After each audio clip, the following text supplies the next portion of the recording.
Бірінші кезде ораза шынымен де басқа кәдімгі көпшілік адам сияқты мен де тек қана ауыздан тыйылу ғана деп ойладым. Бар ойлағаным қалай шыдаймын. Жаңа дұрыс айтып кеттің, біздің көп уақытымыз тамақтануға кетеді. Бірақ мен оразада обязательно мен жазып қойдым өзім заметке уже мен цель қоямын кәдімгідей. Осы техниканы айтып жатсың ғой, өзің қандай техника айтасың, хотя бы біреумен бөлісіп өтші. Бірақ ризық деген жаңағы 7 этаптан тұрады. Қарап тұрсаңыздар, сен қазір айтып жатсың шарттарын, тәубенің. Дінде бар нәрсенің бәрін психология әкеліп өзіне бір ұштастырып, әдемілеп техника қалып шығарған секілді. Это принятие же. Кәдімгі екеуміздің осы отырысымыздың өз құлшылық. Балқия Балтабайдың миын не үшін жақсы көрем? Өте нәтижелі ми ғой. Байқасаңыздар, 2 сұрақ қойдым. Техника және дұға. Бір адамның көңілін сындыру қағбаны қиратып тастағаннан да ауыр.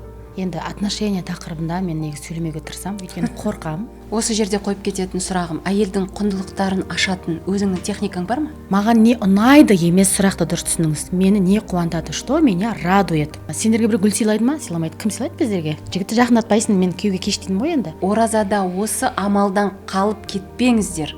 Осы амалды орындаңыздар міндетті түрде дейтін амалың бар ма? Оразада міндетті түрде Алладан көп мейірім сұраңыздаршы деп айтатын едім.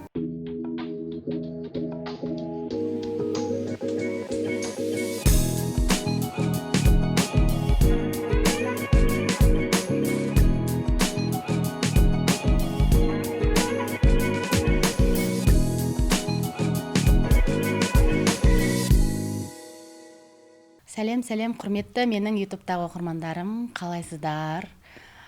Бізді сағынып қалдыңыздар ма? Біздің бүгінгі ютубтағы подкастымыз вообще ерекше. Сіздер күткен жоқсыздар. Или күттіңіздер ма? Білмеймін, көреміз қазір. Біздің бүгін подкастымыздың қонағы мен өзім, Балқия Балтабай. Сіздер сұрақтарда көп жазып кетіпсіздер. Сіздің де бір біліміңізді тыңдағымыз келеді, сіздің де ашылғаныңызды қалаймыз деген сияқты. Сондықтан сіздердің запростарыңызға сай, сіздердің сұрақтарыңызға сай, бүгін мен өз подкастымда өзім қонақпын, өзім бүгін спикермін, ал менен сұхбат алатын интервьюер өзімнің құрбым, ұзақ жылдан бері мені танитын әдейіге осы өзімнің құрбымды таңдадым. Адамдармен, адамдардың ойымен, ішкі хәлімен, мышленесімен жұмыс жасап жүрген адамның өзімен жұмыс жасау деген түсінетін, менің енді біраз тарихымды білетін, сондай бір жақын, жаныма жақын мені танидау деген өзімнің құрбымды шақырдым. Сая Сенби, коуч, психолог, білмеймін кім қалай атайды, ментор. Сая, қазір микрофонды Саяға берем. Сая, қош келдің. Қош көрдік. Бүгін енді өзім толқып отырмын, осы жерге келген қонақтардың толқынысын өзім сезініп отырмын уже ше. Қандай сұрақтар қояды екен деген сияқты да. Өйткені жаңа подкасттың алдында Сая маған қайта-қайта айтады, сұрақтарды айтпаймын. Сол жерде сұрақтарды айтпаймын, көрейін енді қалай сұрақтарды внезапно сен де маған қойып едің ғой деген сияқты. Сая бұған дейін біздің подкастымызда қонақ болған болатын, естеріңізде болса. Сая Сенби. Бүгін рульді осы құрбыма берем. Өзім спикермін. Бисмилля. Ал бисмилля, рульді алдық, қыздар. Балқияға өте көп сұрақ дайындадым, себебі Балқия өзінің әлеуметтік желілерінде көп нәрсені айтып жүреді, бірақ оны бөлшек етіп, мүмкін сіздер бір терең білім ретінде қабылдай алмай жүрген шығарсыздар. Сондықтан бүгін бір видеода соның бәрін тереңнен бөлшектеп тұрып, сұрап алғым келіп тұр. Сондықтан бұл видеоны міндетті түрде соңына дейін қарау керексіздер. Балқия Балтабайдың ойы қандай екен? Ал кеттік. Менің бірінші сұрағым, Балқия, өзің ақша жайлы өте көп айтасың. Ақша жайлы айтатын коучтардың номер 1 деп айтсам болады сені, себебі жан-жақтан өзің талқыладың, өзің жоқтан шықтың, қарызға кірдің, бір рет емес бірнеше рет содан шығып үлгерген бай болып аталған адамдардың бірісің, және байлыққа біздің қыз-келіншектерді жетелеп жүрсің. Енді менің бірінші сұрағым, адамдардың көбісі қазір ақшаны ең маңызды қажеттіліктің бірі деп санайды. Соған біздің рухани білімсіздіктің қатысы бар ма? То есть материалдық білім мен рухани білімнің бір-біріне байланысы бар ма деген сұрақ шығар? Иә, сол рухани біліміміз аз болғандықтан мүмкін ақшаның артынан жүгіреміз. Әсер етем деген сияқты. Өзің ойың қандай және өз тәжірибеңмен бөлісіп өтсең. Осы кеше ғана осы туралы, Құдай қандай шебер, осы туралы не то что ойландым, мен даже жазып қойдым, мен ана әдетім бар, қазір заметкаға жаза берем, вдруг соның барлығын жинап кітапқа шығарам деген сияқты. Сол жерде жазғаным бар еді, адамның рухани дәрежесі, деңгейі дейміз ғой, өспейінше ол ақшаға тоймайды. Оған 100 миллион бер, ол 110 миллион теңгелік үйді тауып алады да, тағы 10 миллион болғанда ғой дейді.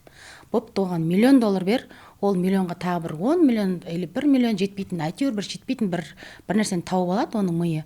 Сөйтеді, тағы бір 1 миллион болғанда ғой деп тұрады. То есть осы еді ғой менің қалағаным, жеткілікті, рахмет Құдайым, немесе өзіме рахмет деген сияқты бір ондай деңгейге жетуі қиын. Неге?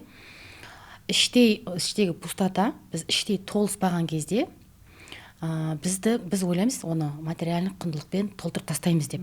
Біз обычно ақшаны немесе материалдық құндылықты не үшін қалаймыз?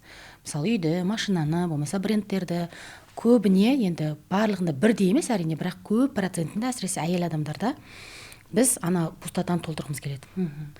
Рухани пустотамыз, өзіміздің ішіміздегі өзімізге деген наразылығымыз, то есть өзімізге деген недовольствиямыз. Демек, өзімізді толық қабылдамай тұрмыз ғой. Мен не томын, мен не нормальныймын, әйтеуір білмеймін, мен әдемі емеспін, или мен неудачникпін, бір жолым болмайды деген сияқты.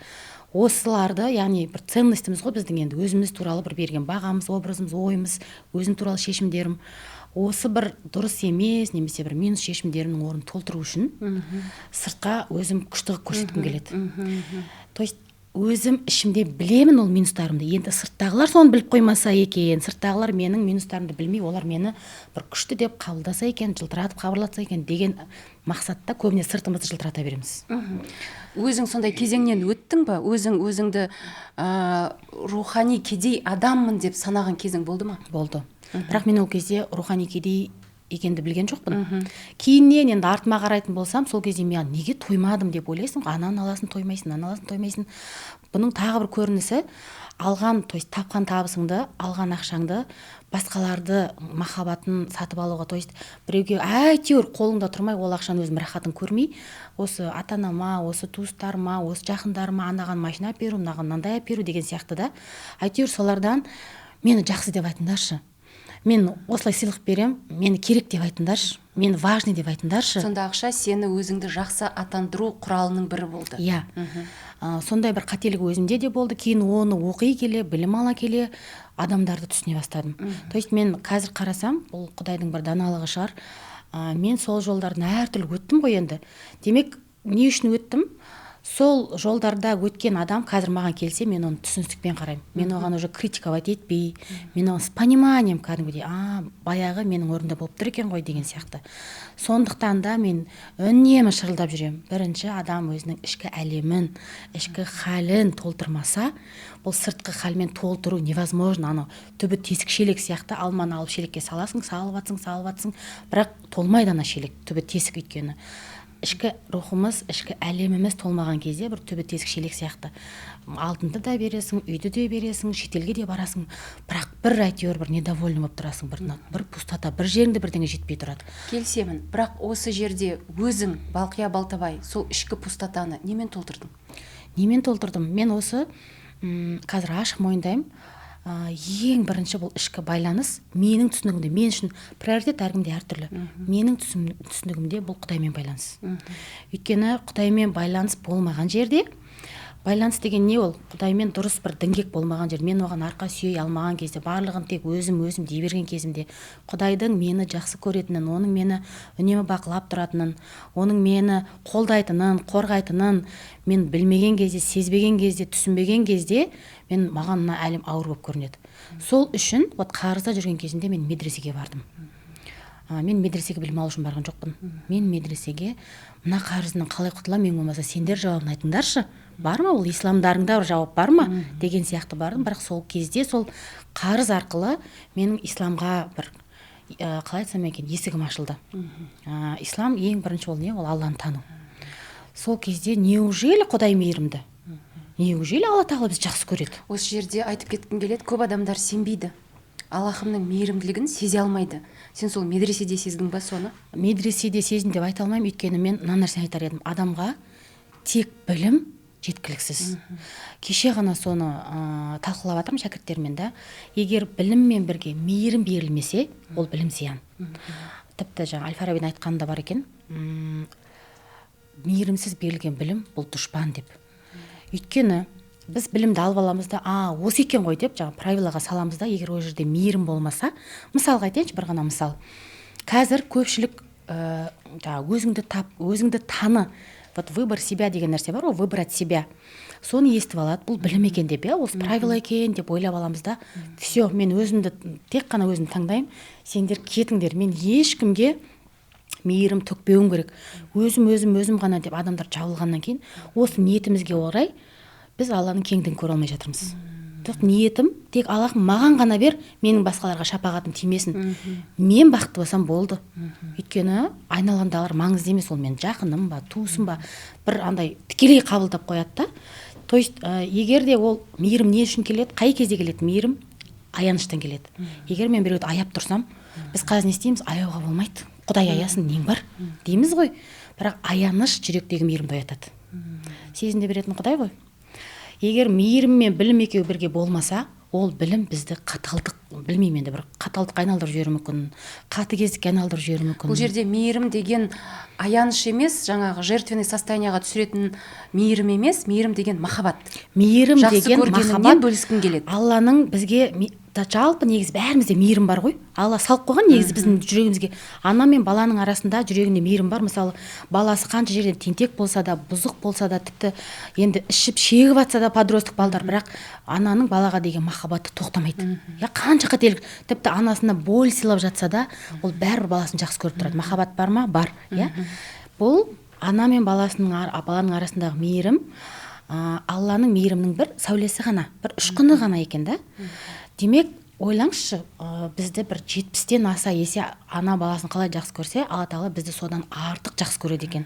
То есть осы білімдер неужели Алла бізді жақсы көреді деген сияқты сұрақтар туындатты. Солай сұраған кезде мен ұстаздарымнан менің тарапыма Алла туралы образдарымды сұрай бастаған кезде, сол ұстаздарымнан Алланың мейірімі туралы айта бастаған кезде осы нәрсені ұға бастадым.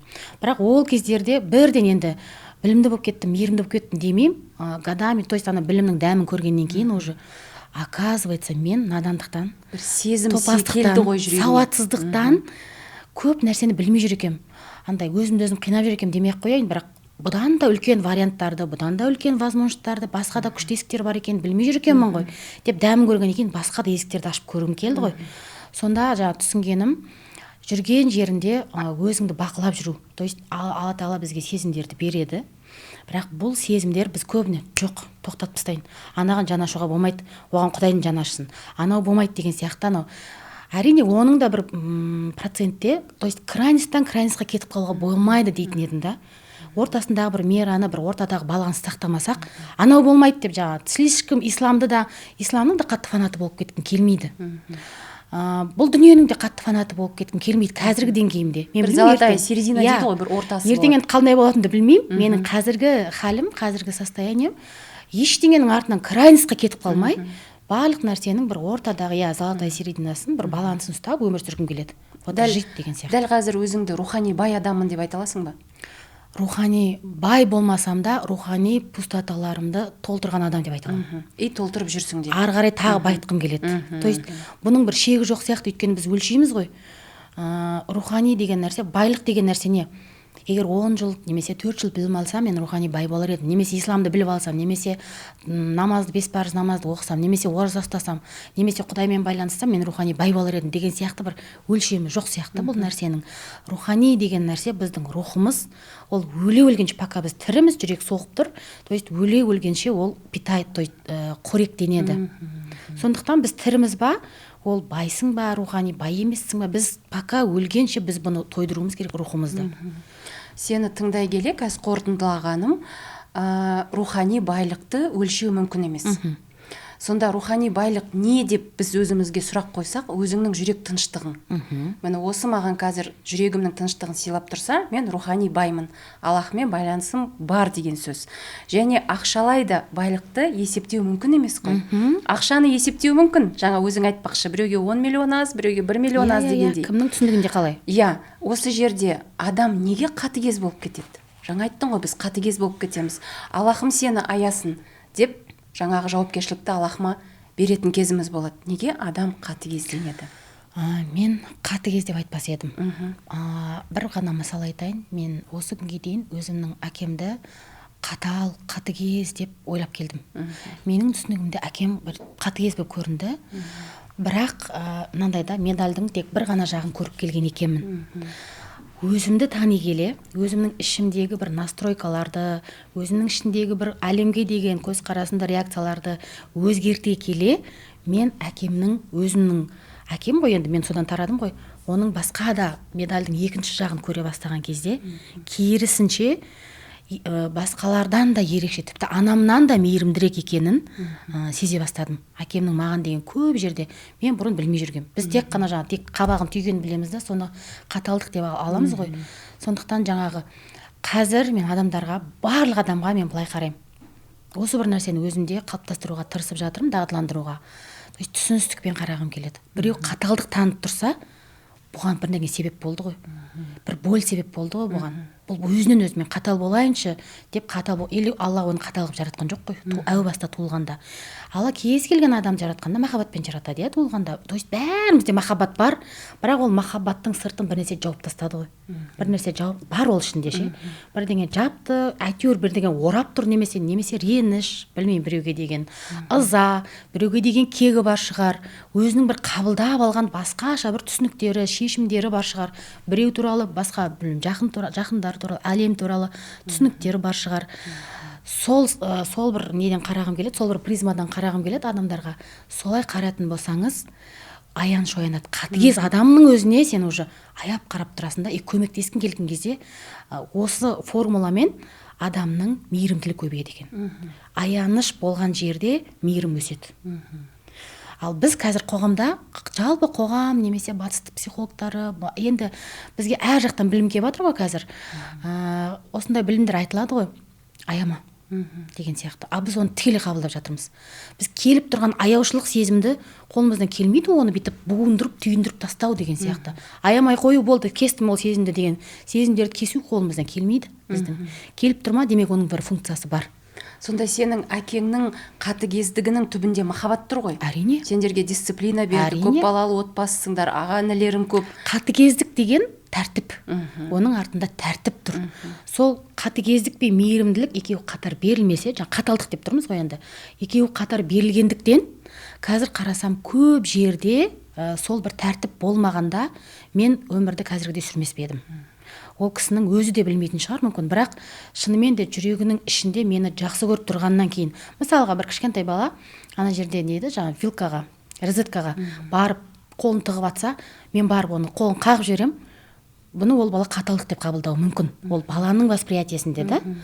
Бірақ мен біліп тұрмын ғой ол қаталдықтың жасамағанымды. Керісінше мен оны тоққа түсіп қалмай, зиян шекпегеніне мен оны қорғап тұрмын. Егер ана болса, менің аналық махаббатым.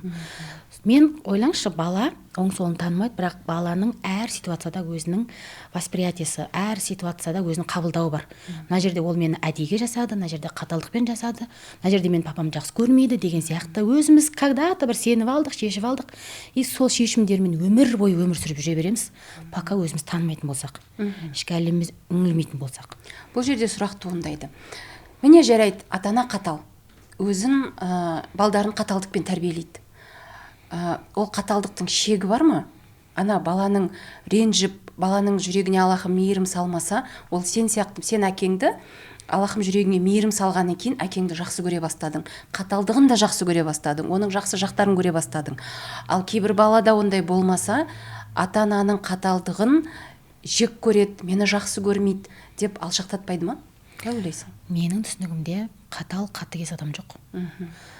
Біз қаталдық жағын ғана көреміз. То есть бұл әлем дуальность қой. Кез келген нәрсе, мысалы біреу тым қатал болса, ол адамның міндетті түрде тым мейірімділігі бар. Немесе кейбір адам тым былжырақ болса, оның міндетті түрде бір жерде тым скорості бар. То есть дуальность, барлық жерде дуальность деген нәрсе бар ғой. Жақсылық пен жамандық қатар жүреді, ақ пен қара қатар жүреді деген сияқты. Сондықтан біреуге қатыгездік жасап жатса, мен ойлаймын, ана адам өте көп или болашағын өткенінде бір қатты бір бол көрген. Біреуден бір қатты, білмеймін, бір қаталдық көрген. Не болды екен? Менің сұрағым сондай болып тұрады. Не болды екен? То есть өзінің ішінде болы бар адам ғана біреуге бол береді.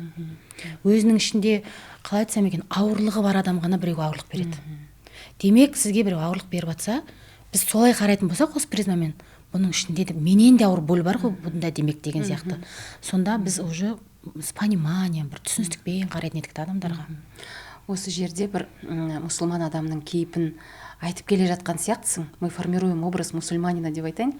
Сен үшін мұсылман адам ол кім?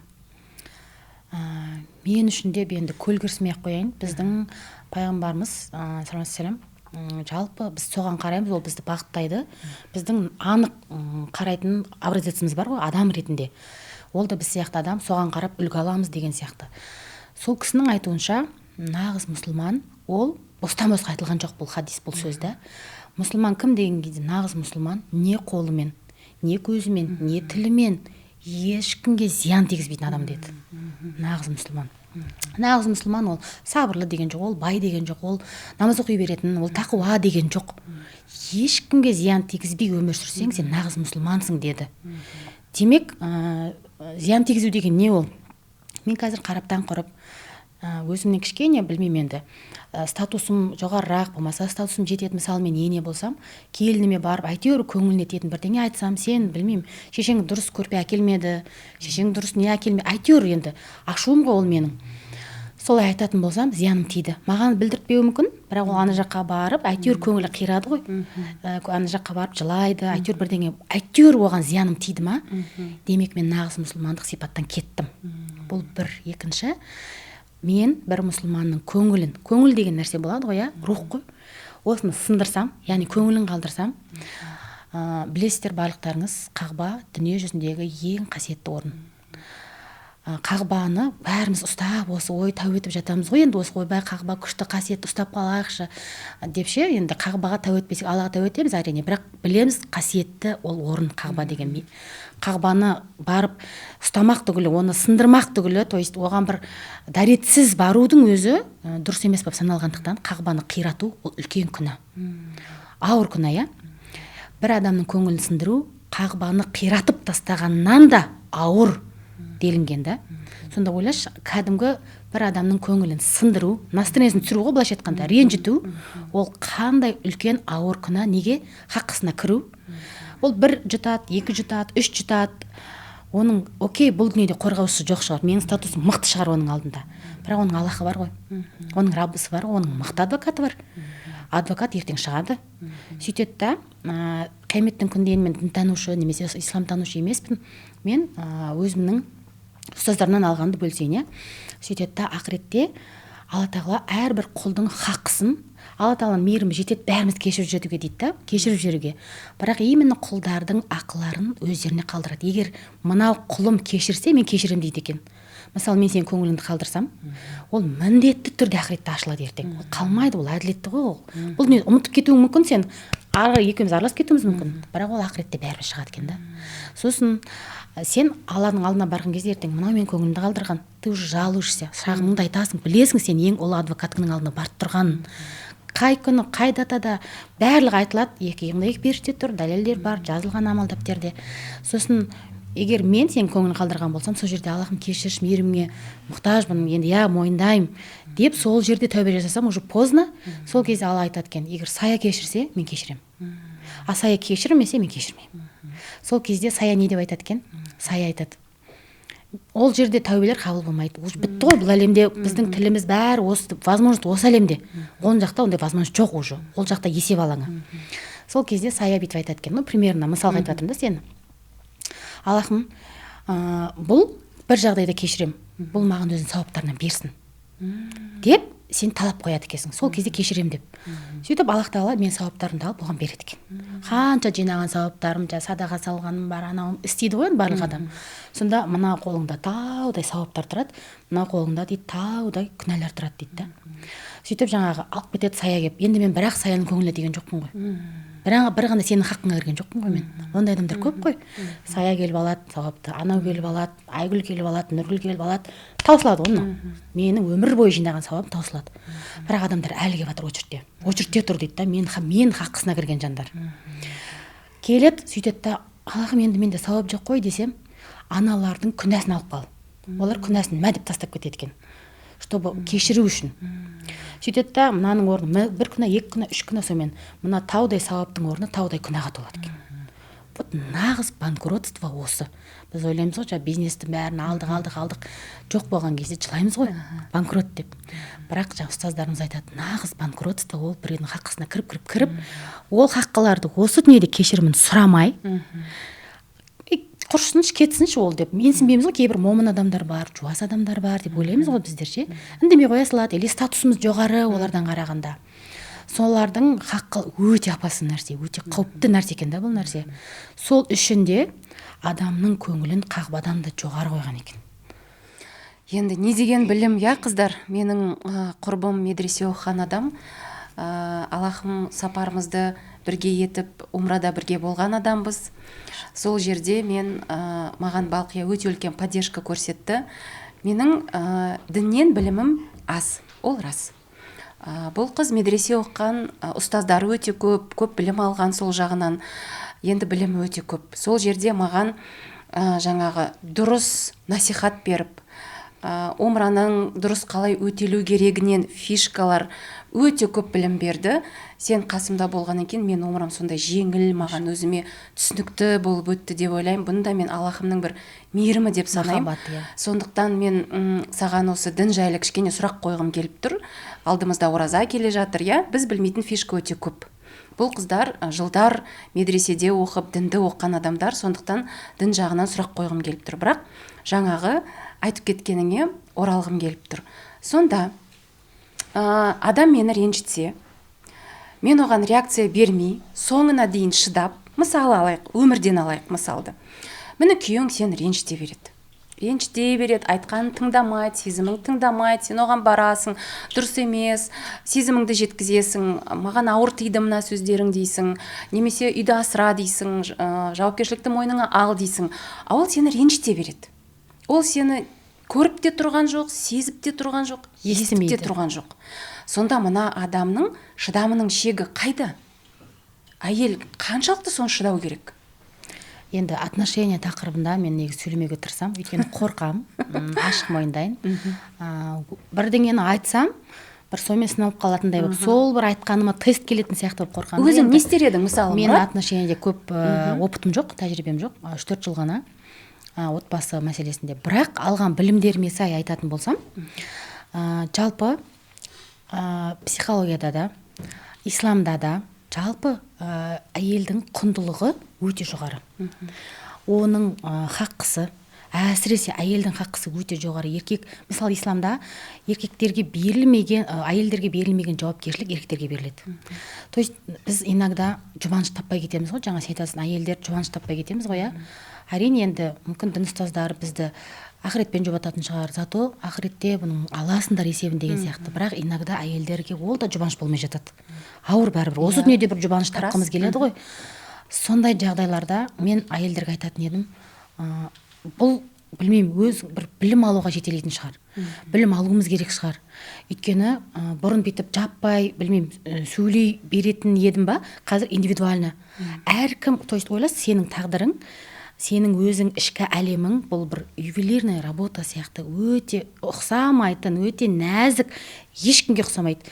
Менікі ұқсамайды. Әркімдікі жеке бөлек бір әлем.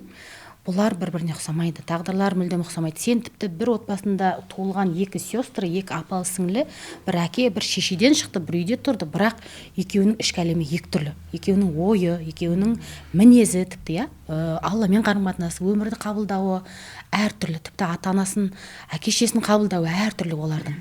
Сондықтан да тура сол сияқты тағдырларымыз әртүрлі. Бірақ мен мына нәрсені айтар едім. әйелдер барлық нәрсеге қазір біздің қазақ қоғамында мындай көнбіс қой.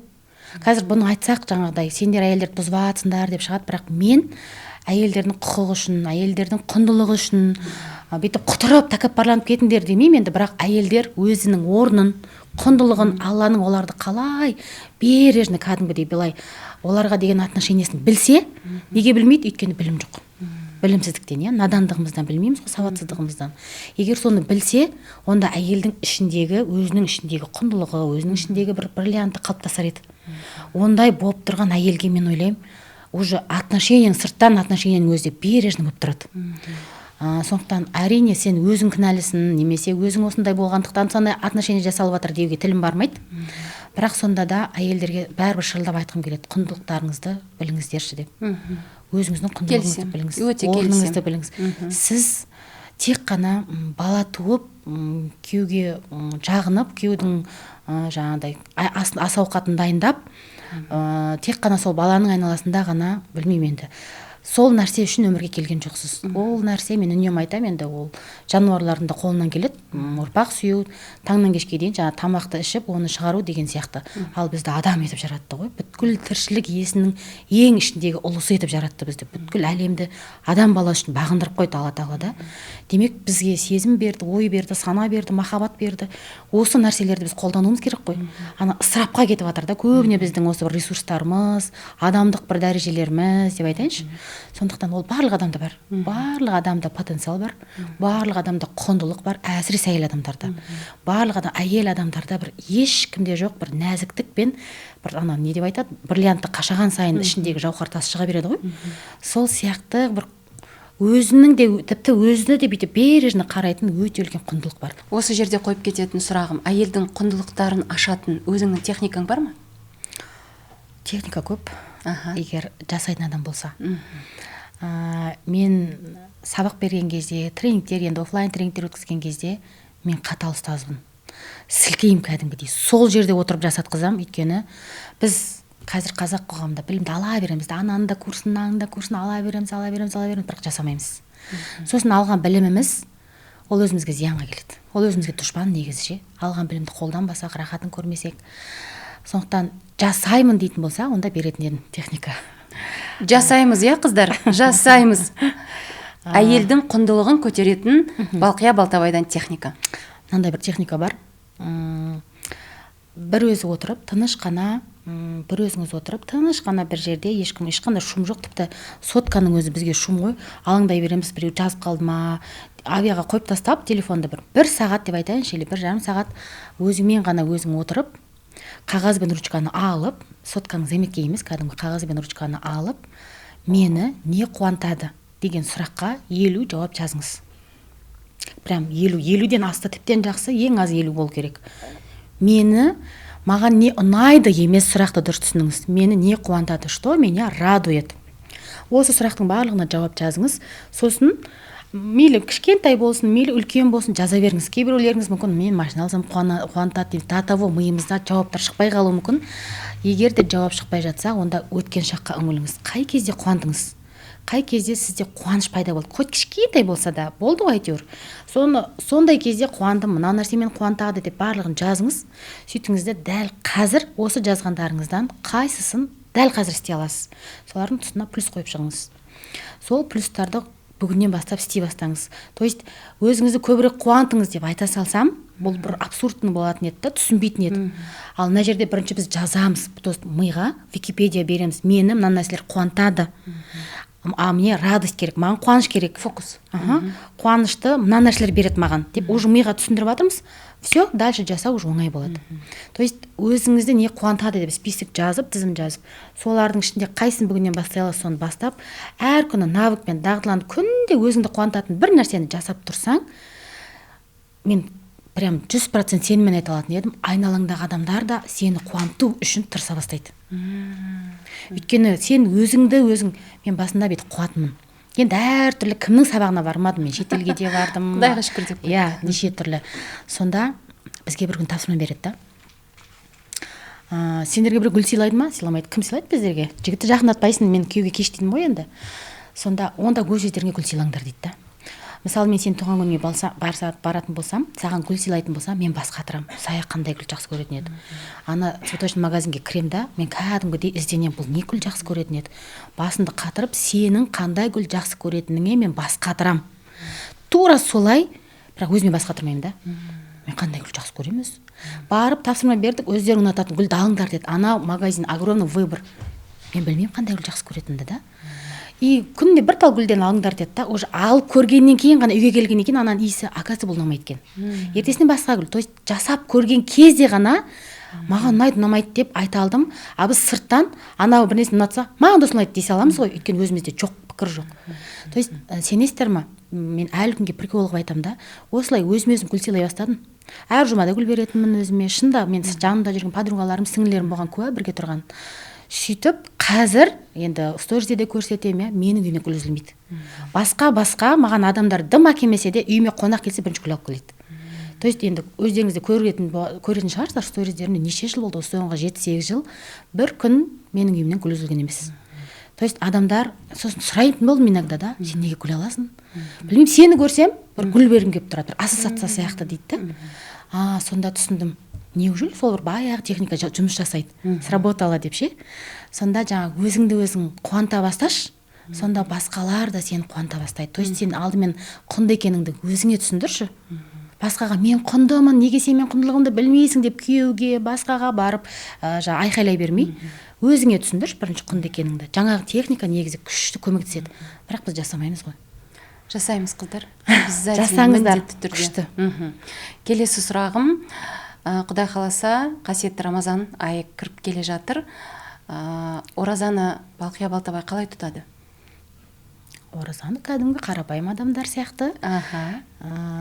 Енді ораза деген кезде мен енді тағы да қайталап айтайын, мынау бір көлгірсіп, бір діни ұстаз сияқты, исламтанушы сияқты емес, менің ниетімді Құдай көріп тұр деп ойлаймын, біліп тұр. Мен өз айналамда да, подругаларым, командам, туыстарымда да осылай айтып отырам. Өзім бірдеңені, мысалы, жылда оразам деңгейін өсіріп отырам. Сол нәрсені оларға да айтып отырам, бір лайфхактарды. Сол сияқты бір лайфхактарды бөлсейін, өзіме байланысты, мүмкін керек болса алып атарсыздар, мен қалай істейтіме байланысты. Бірінші кезде ораза шынымен де басқа кәдімгі көпшілік адам сияқты, мен де тек қана ауыздан тыйылу ғана деп ойладым. Бар ойлағаным қалай шыдаймын. Лежбі басты неге қатырамыз басында? Лежбі қарын ашпайтын тамақтар жеу керек. А вдруг қарным ашып қалсашы?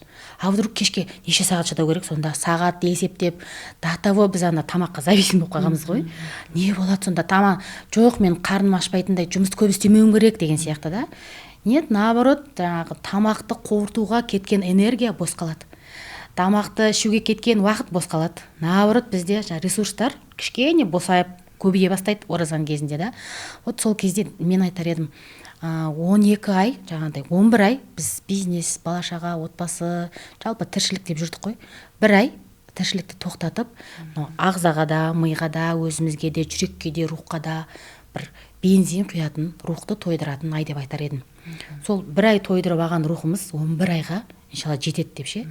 Сол үшін мен Рамазанда кеше ғана эфир жасадым, сол жерде айтып жатырмын. 30 күн тәубе жасаймын өзім. Кәдімгідей бөліп алам. То есть тәубе деген нәрсе бізді кәдімгідей қалай айтсам екен, рух деп жатырмыз ғой, кім рухмен жұмыс жасаса, ішкі әлеммен жұмыс жасаса, міндетті түрде адамның ішкі әлемі, рухы өскен кезде оның сырты өспей қоймайды.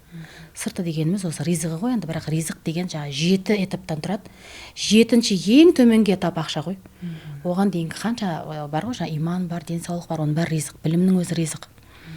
Сол ризықтар өсе бастайды екен қай кезде? Біздің рухымыз, рухани әлеміміз, рухани деңгейіміз өскен кезде. Ал ол қай кезде өседі? Жүректер тек қана Алланы еске алумен тыныш табады деген Құранда аят бар. Тек қана азынан кешкеден Алла деп отыра беру деп ойлаймыз ғой? Нет. Кәдімгі екеуміздің осы отырысымыздың өзі құлшылық. Егер ниетіміз дұрыстайтын болсақ. Егер мысалы дейді, нәпақа табу, бала-шағасына адал ас апару мақсатында маңдайынан қара тер шығып, таңертеңнен кешке дейін біреу жұмыс жасаса, бұл кәдімгі мықты құлшылық дейді. То есть құлшылық деген тек қана намаз бен ораза, жатып алып зікір айта беру емес қой. Құлшылық деген кәдімгі біздің өмір сүріп жатқан өміріміз. Тіпті керек болса оразада ұйқымыздың өзі құлшылық. Әшейін тамақ ішкеніміздің өзі құлшылық, егер ниетімізді дұрыстайтын болсақ та. Сол үшін мен айтар едім, ораза ішкі рухани әлемімізде трансформация жасап алатын шанс. су етіп өтеді де кетеді 30 күн. Бірақ осы оразада біз алдыңғы оразада не нәрселерге өкіндік, соны списогын жазбайынша ашын мимен так на деген болмайды. Кәдімгідей мән беріп, мен айтар едім, оразада арнайы бір блокнот алып, әрбір күнгі сезімдеріңді блокнотқа жаз. Бүгін не сезіндің, рухани бір нәрсе бар ма?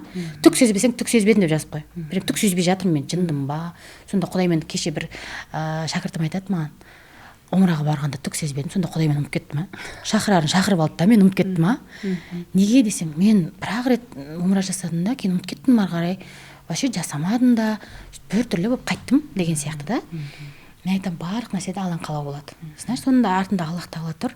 Сол нәрсенің өзіне риза болсаң, может келесіде одан да күшті немен барасың. Адам оны не нәрсемен өлшеп айтып жатсың сен? Менікі күшті болмады дегенде не нәрсемен өлшеп жатсың? Басқалардың сторизіне қарап айтып жатсың, біреудің айтуына қарап өлшейміз ғой біз. Жалпы жақсы, жаман, қымбат, арзан дегенді біз немен салыстырғанда өлшеп айтамыз? Өзімізге осы сұрақты қояйықшы. Біз не нәрсемен өлшеп жатырмыз оны? Немен салыстырып жатырмыз? То есть адамдармен салыстырамыз ғой. На самом деле әркім тек ешкіммен салыстырмай өзінің былтырғы, мен мысалы былтырғы оразам қандай, биылғы оразам қандай. Былтырғы оразам қандай еді, қандай өкініштер болды, биылғы оразамда қандай өкініштер болғанын қаламаймын. Дейтін болсақ, әр ораза мен оразаның арасындағы менің рухымның деңгейі қандай. Былтыр рухым қандай еді, биыл рухым қандай. Былтыр жүрегім қандай еді, биыл жүрегім қандай. Бұл анализді ораза басталмай жатып жасау керек па? Вот ораза басталмай жатып, енді мына подкаст оразада да шығуы мүмкін, оразаның ішінде де болсын, мейлі. Негізі қай кезде болсын жасалу керек қой, бірақ оразада нәпсілер әлсірейді. Рухымыздың нағыз айы ғой ол, сол рухтың айы ғой. Вот сол кезде егер қарыздан, кредиттен шынымен шаршаған болсаң, қарыз кредит дегенді мүлдем өміріңнен жоқ қылғың келсе, табысыңды арттырғың келсе, ақшамен қарым-қатынасыңды жақсартқың келсе, ақшалай еркіндікке шынымен де шыққың келетін болса, бірақ жолын таппай жүрген болсаң, онда мен саған көмектесе аламын. Өзімнің мынау ақша және мен атты кітабымда бай болудың, қарыздан шығудың, табысты арттырудың, ақшамен қарым-қатынасты жақсартудың дап-дайын оп-оңай инструкциясын жасап шығардым. Мынаның ішінде қарыздан құтылудың формуласы бар. Аласың, оқисың, тапсырманы жасайсың, болды. Жаңа әрекет, жаңа нәтиже.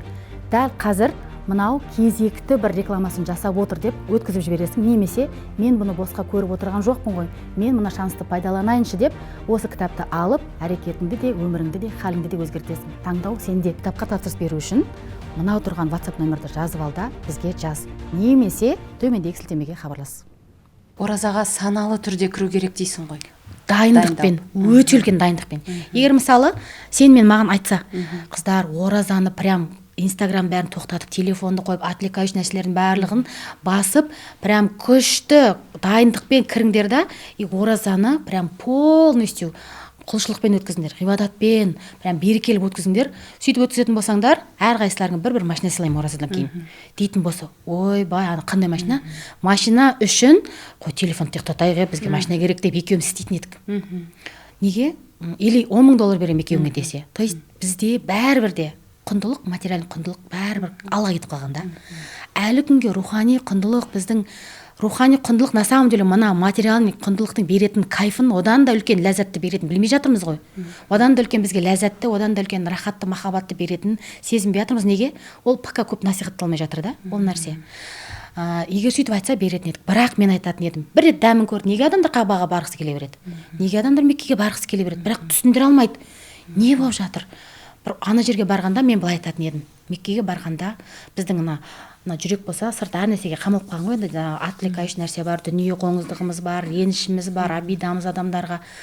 Осы нәрселерді бүйтіп шығып, жүрек дірілдейді да, жүрек тіріледі деп айтар едім да, бір жүрегіміздің тірілігін сеземіз Қағбаға барған кезде деп айтар едім. Өзіміз де түсінбейміз, не болып жатыр?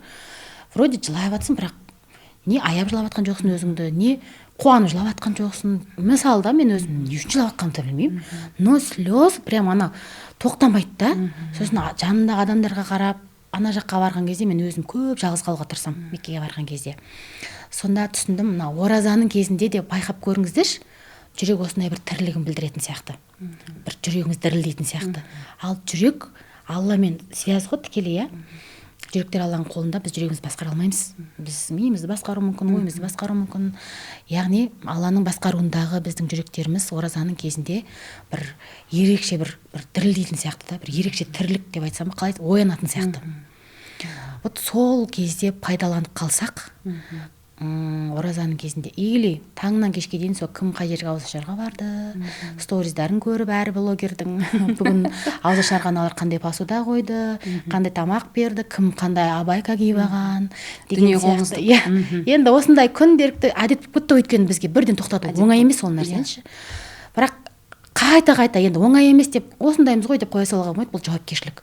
Әркімнің дайындығына қарай береді Құдай тағалашы, Рамазандағы берекені. Мен жылдан жылға мысалы былтыр өйстіп дайындалып кірдім, бірақ 100% жасаған жоқпын, дайындықтан жасай алмадым.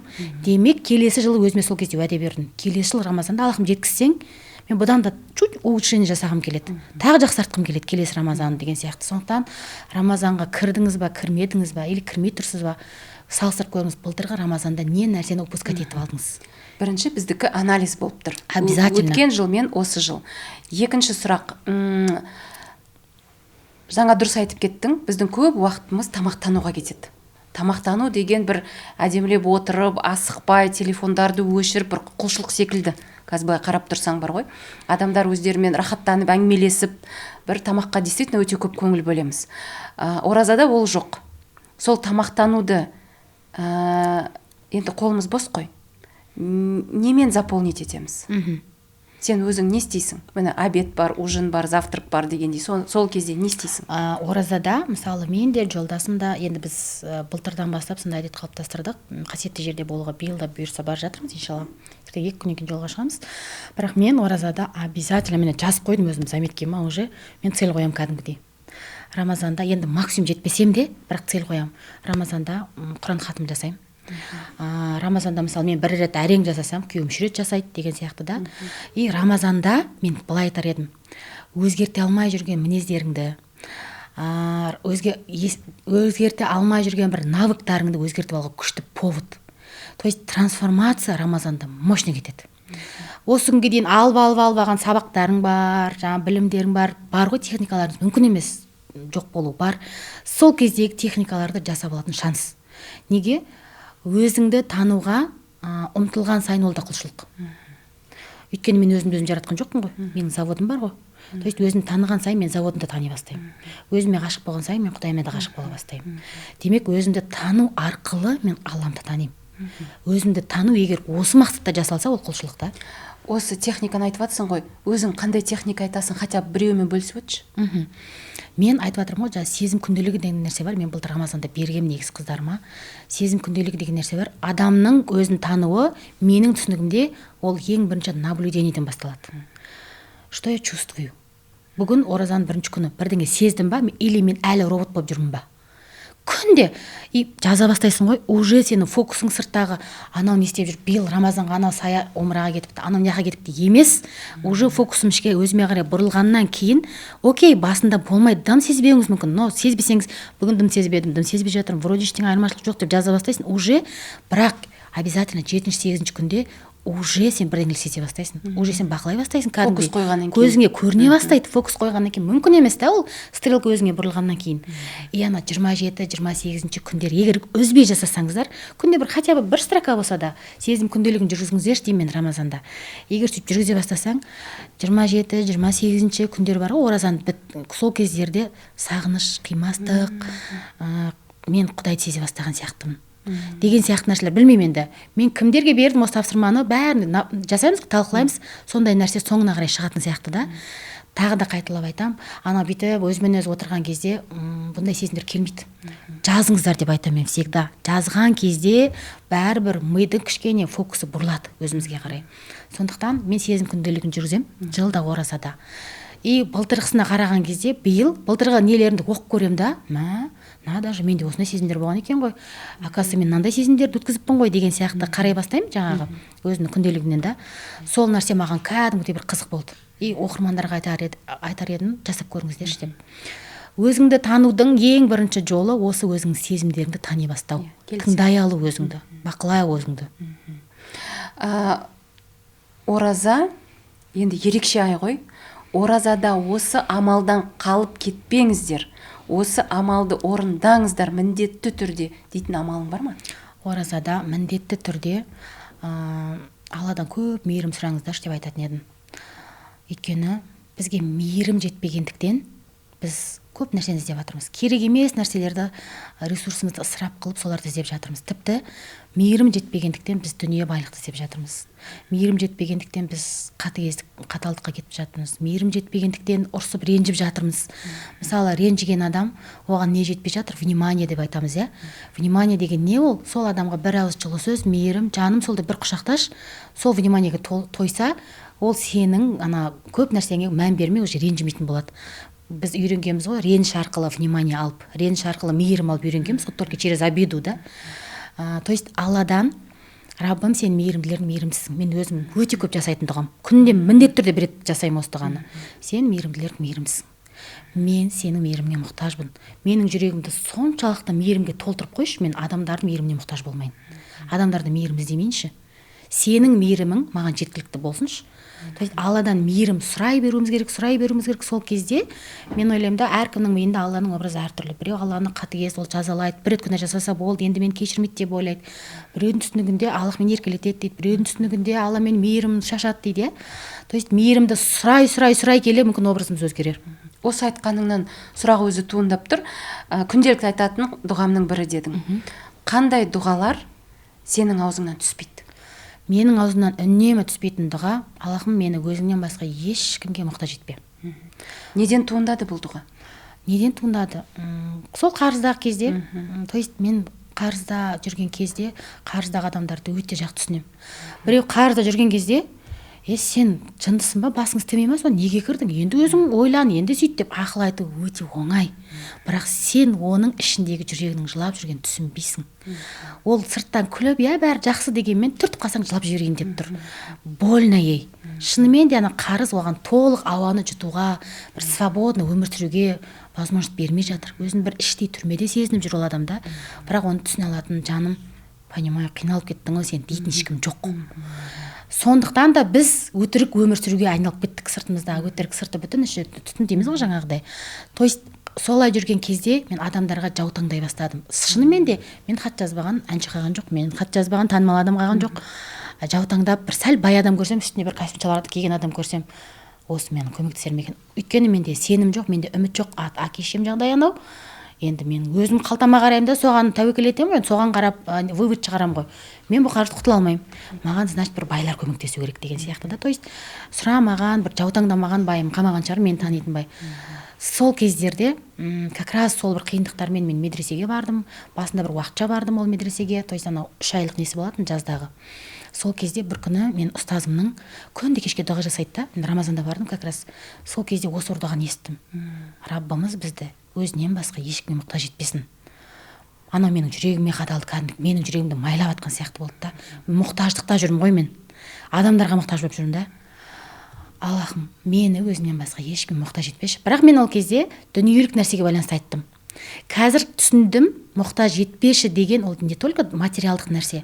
Мысалы, мен ауырып қалсам, өзім жүре алмай қалсам, Аллах Тағала аяқ берді, қол берді, тамақты өзіміз жеп, оны өзіміз шығару, бұл үлкен нығмет қой, бақыт кәдімгідей, иә. Бірақ соны өзің жей алмасаң, өзің шығара алмасаң, сен біреуге мұқтажсың. Тамақ бересің ба, жүргіз жібересің ба, тұрғыз жібересің ба деген сияқты. Иногда аяқтарым менде ауырып қалады, жаңағы қанша тренингтерде жүре алмай қалған кездерім болды да. Оказывается, мұқтаждық деген тек қана ақшада емес, тек дүниеде ғана емес.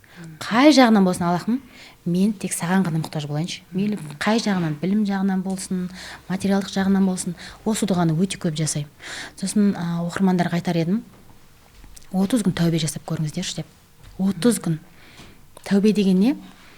Мен тәубені ең бірінші өзің туралы ойды жақсартуға жасатамын. Басқалар туралы емес. Өйткені, мысалы, өзіңіз туралы бүткіл жаман ойдың бәрін жазыңыз деймін. Мысалы, қандайсың? Мен әйтеуір білмеймін, мінезім нашар, ұрысқақпын, қатыгезбін, көп қой өзіміз туралы, топаспын, басым істемейді, тормызбын, сауатсызбын, наданмын, семіз емеспін, самооценкам төмен. Осының барлығынан недостойна деген установка шығады ғой. Яғни мен өзім лайықсызбын деп тұрғанда, мен өз-өзіме үкім шығарып тастаған кезде, Алла Тағала естественно маған лайықты нәрселерді бермейді. То есть осы ойлаңызшы, өзіңіз туралы жаман ойдың бәрін жазып шығасыз. Содан кейін әр ойға жеке-жеке тәубе жасау. Мысалға, мен ұсқынсызбын деп өзімді ойлайтын болсам, я не красивая деп ойлайтын болсам, мысалы, мен өзімді жаратып алған жоқпын. Менің авторым бар ғой, завод бар.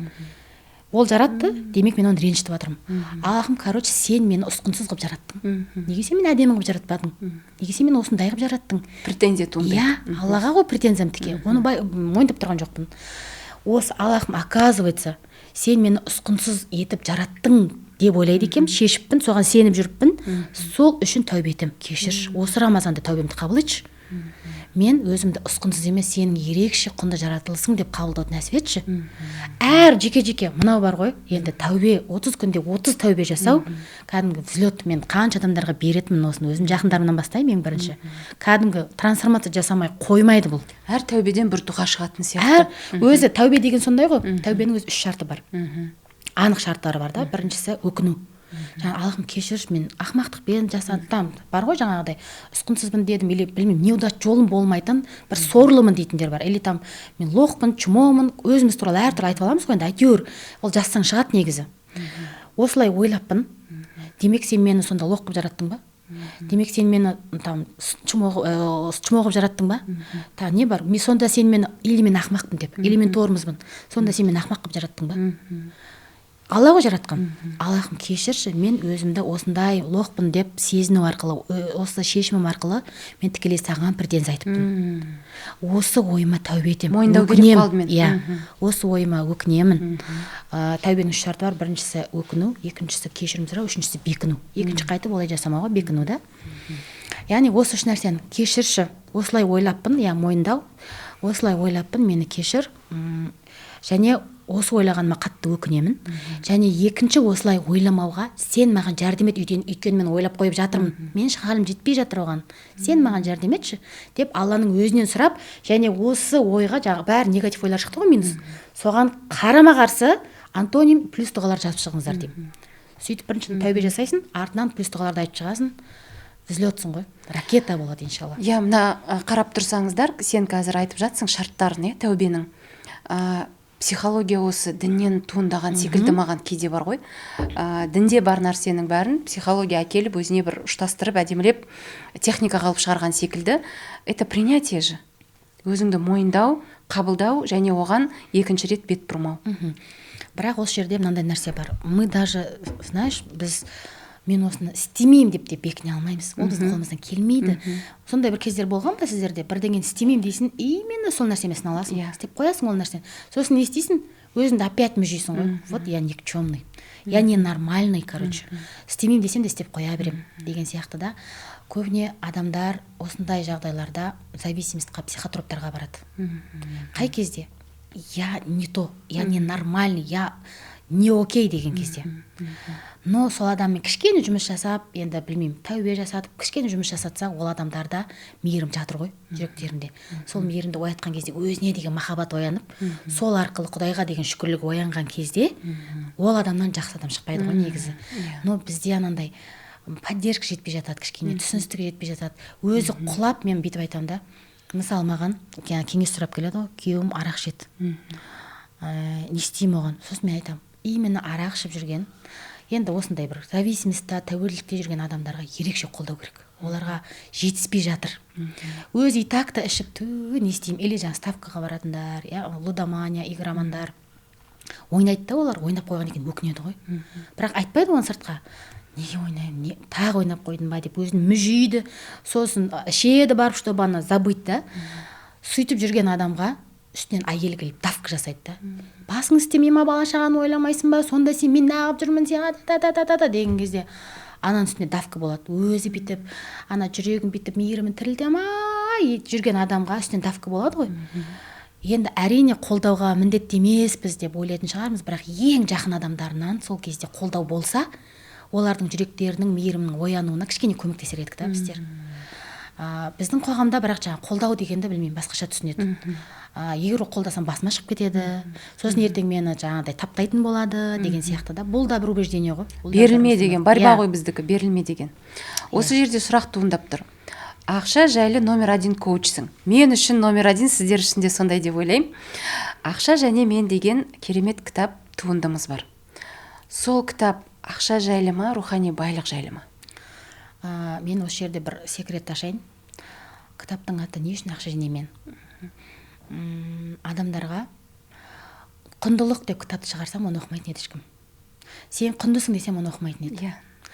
Ақша деп атын қою арқылы мен адамдардың бірінші вниманиясын алдым. Бер өзіме қаратып алайын. Одан кейін барып, негізі мысалы саған да ақша деп келеді адамдар терапияға, консультацияға. Кішкене қазсаң, оған керек ақша емес. Оған керек махаббат, мейірім, внимание. Потребностім ақша деп ойлап тұрады ғой. Ол ақшамен, бірақ проблема ақшамен келеді ғой. Мейлі сонда да ақшаға рахмет деймін. Сол ақша арқылы әйтеуір өзімізді іздеп жатырмыз ғой. То есть ақша және мен деп айтылуының себебі, ақша мен деп қарым-қатынас қой, жалпы ақшаны іздеп келеміз де біз артынан өзіміз табамыз. Қарыз дейміз, үлкен ақша дейміз. Өйткені мысалы мен тренингтерде де тақырыпты ақша және мен деп айтамын. Бірақ мен ол жерде көбірек ақша туралы айтпаймын. Қатысқан қыздар біледі. Мен сіздің құндылығыңыз туралы айтамын. Қыздар құндылық туралы айтамын, тренингке келіңіздер десем, көп келмейтін еді адамдар. Сонда құндылығы ашылғанда адамның ақшасы көбейеді ме? Ақшасы көбейеді, көбеймейді дегенді білмеймін, қайсы өлшеммен айта аламыз, бірақ адамда жетеді, жетпейді, разымын, разы емеспін деген нәрсе пайда бола бастайды екен. Жаңа айттым ғой, адамға қанша берсең де, мына жерді пустота, әлі білмеймін, тоймайтын адам ол тоймайды. Айына $миллиард түсіп тұрса да, оған жетпейтін, ол бақытты бола алмайтын, бір толыққанды өзінің жүрек тыныштығында спокойно сезінбейтін адамдар бар. Мен шынымен де миллиардермен араласам. Сондай бар миллиардерлер таныстарым бар. Айына жаңағыдай 16 миллиардқа дейін обороттары бар таныстарым бар. Сөйлесем ғой, маған қызық, олардың мышлениясы қызық, иә. Сонда айтады, Балқия, сен инстаграмнан қарасақ, қақта мотивация аласың. Таңнан кешке осы пағат етіп атасың, жүгіріп атасың. Не жетпейді саған деген сияқты да. То есть адамда изначально цель, өмірдің мәні, смысл ақша болған кезде оған жетесің ғой, бітті, смысл кетіп қалады ары қарай өмір сүруге. Қалмай қалады смысл уже. Саған көп адамдар айтып жатады, Балқия ханым, мына техникаңызды жасап, мынандай миллион қарызымды жаптым, мынандай техника жасап, кредитімді жаптым, үй алдым деп жатады. Сол кезде не сезінесің сен? Басында вау дейтінмін. Шынымен сол нәтижелер үшін жасайтынмын. Мен ойлаймын, адамдармен жұмыс жасаудың да бір этаптар болады екен. Мен мойындаймын, басында шынымен де коммерциялық мақсатта қанша нәрселер жасадық қой енді. Бірақ қазір мойындаймын, пассивный доходтарым бар. Қазір бір особо ақша үшін жасамаймын. Тренингтерімді мысалы қандай шаршадым, мен 16 қалада тренинг өтіп келдім. 5.000 теңгеден, 10.000 теңгеден өте қатты шаршап ауырған жерлерім болды да, ауырып қалған кездерім болды. Өйткені күнде қойып тастадық, 16 қаланы аралау, перелеты, ол жерде командамызбен жүреміз, отельдер, күнде бүгін тренингті аяқтаймыз да ертесіне басқа қаланың сахнасына шығып кетеміз. Олардың сатылымы, шақыруы бар, өте үлкен еңбек. Бірақ не нәрсе маған мотивация береді? Ол жерде бір пайып кеткен жоқпын мен, ол жерде бір огромный бір коммерческий мақсатта ондай табыс та түскен жоқ. Сен арендаң қанша тұрады, перелетің қанша тұрады? Қаншама аренда бар, миллиондаған әр қалада. Бірақ ол жерде, мен баяғыда Тони Роббинстің «Я не ваш гуру» деген фильмі бар. Көріп шығыңыздаршы. Тағы да айтып қалай аты? «Я не ваш гуру», Тони Роббинс. Сол жерде Тони Роббинс 5.000 адамға тренинг жасайды. Енді өте үлкен энергия затратын ана нәрсе. Жасаған адам ретінде мен де білемін ол нәрсені да. Сонда адамдар сұрап жатыр, сен бұны неге жасайсың? Почему 5 дней? 5 күн азаннан кешке дейін бәрін береді анау ше. Соңында бүйтіп өзі выжимка болып қалады да, шаршайды. Сөйтіп жатқан кезде интервью алады да ана кісіден, не үшін жасайсың бұны дейді. Сонда анау айтады, неужели ради денег? Ақша үшін жасайсың ба сен бұны дейді да. Сөйтсе ол айтады, басқа проекттерімді ақша үшін жасаймын, бірақ мынаны ақша үшін жасамаймын дейді. Бұл жерде 5.000 адам, жылына бір рет болатын сондай несі бар, тренингі бар офлайн. Бұл жерде 5.000 адам өзгеруге дайын болып келеді. Энергетика у всех одна, ниеттес қой бәрі, ниеттері өзгерім деп келеді. Сонша адамның маған деген махаббаты, энергетикасы мені тойдырады, рухын тойдыратын болып тұр ғой енді. Тойдырады, мен энергетикаға, махаббатқа тоям. Сол энергиямен тойып алам да, 1 жыл я зарабатываю миллиарды дейді. Анау энергиямен. Ол махаббатқа толтырады. То есть барлық проекттен ақша таба беру керек емессің. Кейбір проекттен просто махаббат аласың взамен. Кейбір проекттен просто энергия аласың деген сияқты да. Жаңағы сұрақтан туындап отыр ғой, мысалы, басында жаңағы нәрселер маған энергия беретін отзывтар. Енді машалла, күнде қазір келіп жатқан шығар онда Аллахтың мейірімі ғой, оның барлығы Аллахтың арқасында ғой, соның жәрдемімен ғой. қазір уже күніне білмеймін шатаспасам бір 100-150 хат келетін шығар. Уже адамдар көшеде ұстап алып, сенің мына кітабыңды ұстап, мына кітабыңды оқып, там 10 миллион қаржыдан құтылдым, кредитімді жауып тастадым. Кредит жауға басымда жетпепті ғой, сонда қорыққан екенмін ғой, кредит дегенге жоламайтын болдым, үй алдым, машина алдым деп көшеде ұстап айтқысы келеді. Уже маған шынымды айтайын жаттан сөздер да уже күнде қай жерде қай оқырманымды көрсем осындай сөздер айтып жатады. Бірақ уже адамның айттым ғой этаптары болады екен. Уже мен миссиямды, не үшін жасайтынымды, я Алла Тағала білдіріп жатыр күннен күнге. Сол кезде уже басында ана отзывтар үшін жасайтынмын. Я отзывтар, конечно, приятно, өйтіп өзінше болмай қойын, но уже отзывтар да мотивация бермейді. Уже ақша да мотивация бермейді. Адам миссиясын тапқан кезде. Миссия ашылды. Миссияға кірдің. Адамдардың шынымен де мен осыған әсер ете алып жатырмын ба деген кезде, ана шынымен де ажырасайын деп тұрған қаншама отбасы қосылып кеткен кезде, ана өмірден түңіліп бітті, мен суицидке барам, яғни никчемная деп жүрген қыздардың жайқалып қайтадан өзін тауып бизнес ашып күйеуге тиіп күшті болып кеткенін көрген кезде, Аллах Тағала ана құлдарына махаббатты мен арқылы білдіріп жатыр екен. Мен Алланың жолында қызмет етіп жүр екенмін деген бір миссияға келген кезде, иемдену де болмайды уже, шаршау да болмайды. Болады шаршау, физически шаршау болады, но мысленно құрып кеттіңдерші, мен сендер шаршадым деген нәрсе уже болмайды екен. Эгоңды контроль жасап үйренесің ғой осы ортада. Неге жаңа сұрақ қойдым? Ақша және мен рухани байлық жайлы ма, әлде қаржылай байлық жайлы ма деп. Мен оқып шықтым. Менің түсінгенім бұл рухани байлық жайлы болды. Себебі кітап өзіңді тануға үйретеді екен. Әр адам бұл кітапты оқығанда өзіне керегін алады. Сонда сен осыны жазу барысында бір основной ойың болады ғой, осыны адамдар түсінсе екен, осы мағынаны ұғынса екен деген бір ой бар ма осы кітаптан? Менде шынымды айтайын, менің бір асыл арманым бар. Кредитсіз адам қалмаса екен, қаржысыз адам қалмаса екен деген. Өзім қаржыны құтылып алдым, жағдайым жасап алдым, бір емес бірнеше бизнесім бар. Мне зачем деп ойлайтын кездер болады ғой. Зачем я делаю? Иногда шаршаймын, реально алтыда тұрып съемкаға баратын кездер болады ғой. Бірақ бәрібір де анау миссияңды тапқан кезде шынымен де ниетімді, мысалы, мына кітап қарыз адамдардың қарыздан құтылады, любой адам құтылады қарыздан. Егер ол шешім қабылдаса, қорықпаса, запрос айқын болса. Құтылам деген шешімі, ниеті болса, тіпті ислам айтып тұр, мен не дейсіздер? Исламның өзінде айтылған, қарыздан құтылам деген ниет болса жеткілікті, ары қарай Алла көмектеседі деп тұр. Демек бізге ниетпен жұмыс жасау керек болып тұр ғой. Ауызбен айту бір басқа. Я, конечно, құтылғым келеді деп ше. Реально ішіңнен оны құтылғың келетінін қалау, доказать ету бұл бір басқа да. Сондықтан кітап қарыздан құтылуға, қайтып қарызға жоламауға, қарызсыз ақ өмірдің нормальный екеніне үйретеді адамдарды. Неге рухани байлық дедік? Рухани бай болған адам, ол ақшалай да бай болады. Рухани бай болған адам ақшалай бай болады. Неге? Ол ана жеткілікті шүкір деген нәрсеге жетеді. Ал Құранда анық айтылды. Шүкір етсеңдер арттырамын деді Ибрахим сүресінде. Шүкір дейміз ғой уже. Тіпті шүкір деген обязательно үй машинаң болған кезде емес, лашықта отырып, арендада, квартирада отырып 1000 теңгенің өзіне шүкір ете алатын болсақ, ол қай кезде болады? Ол только рухани толыққан кезде болады. Неге біздің халық соған шүкір дей алмайды? Дей алып жатыр, енді ғана келіп жатыр деп ойлаймын. Мысалы, менің өзімнің ғана аудиториямды айтар едім. Қайда өсіп жатырмыз, бірге өсіп жатырмыз.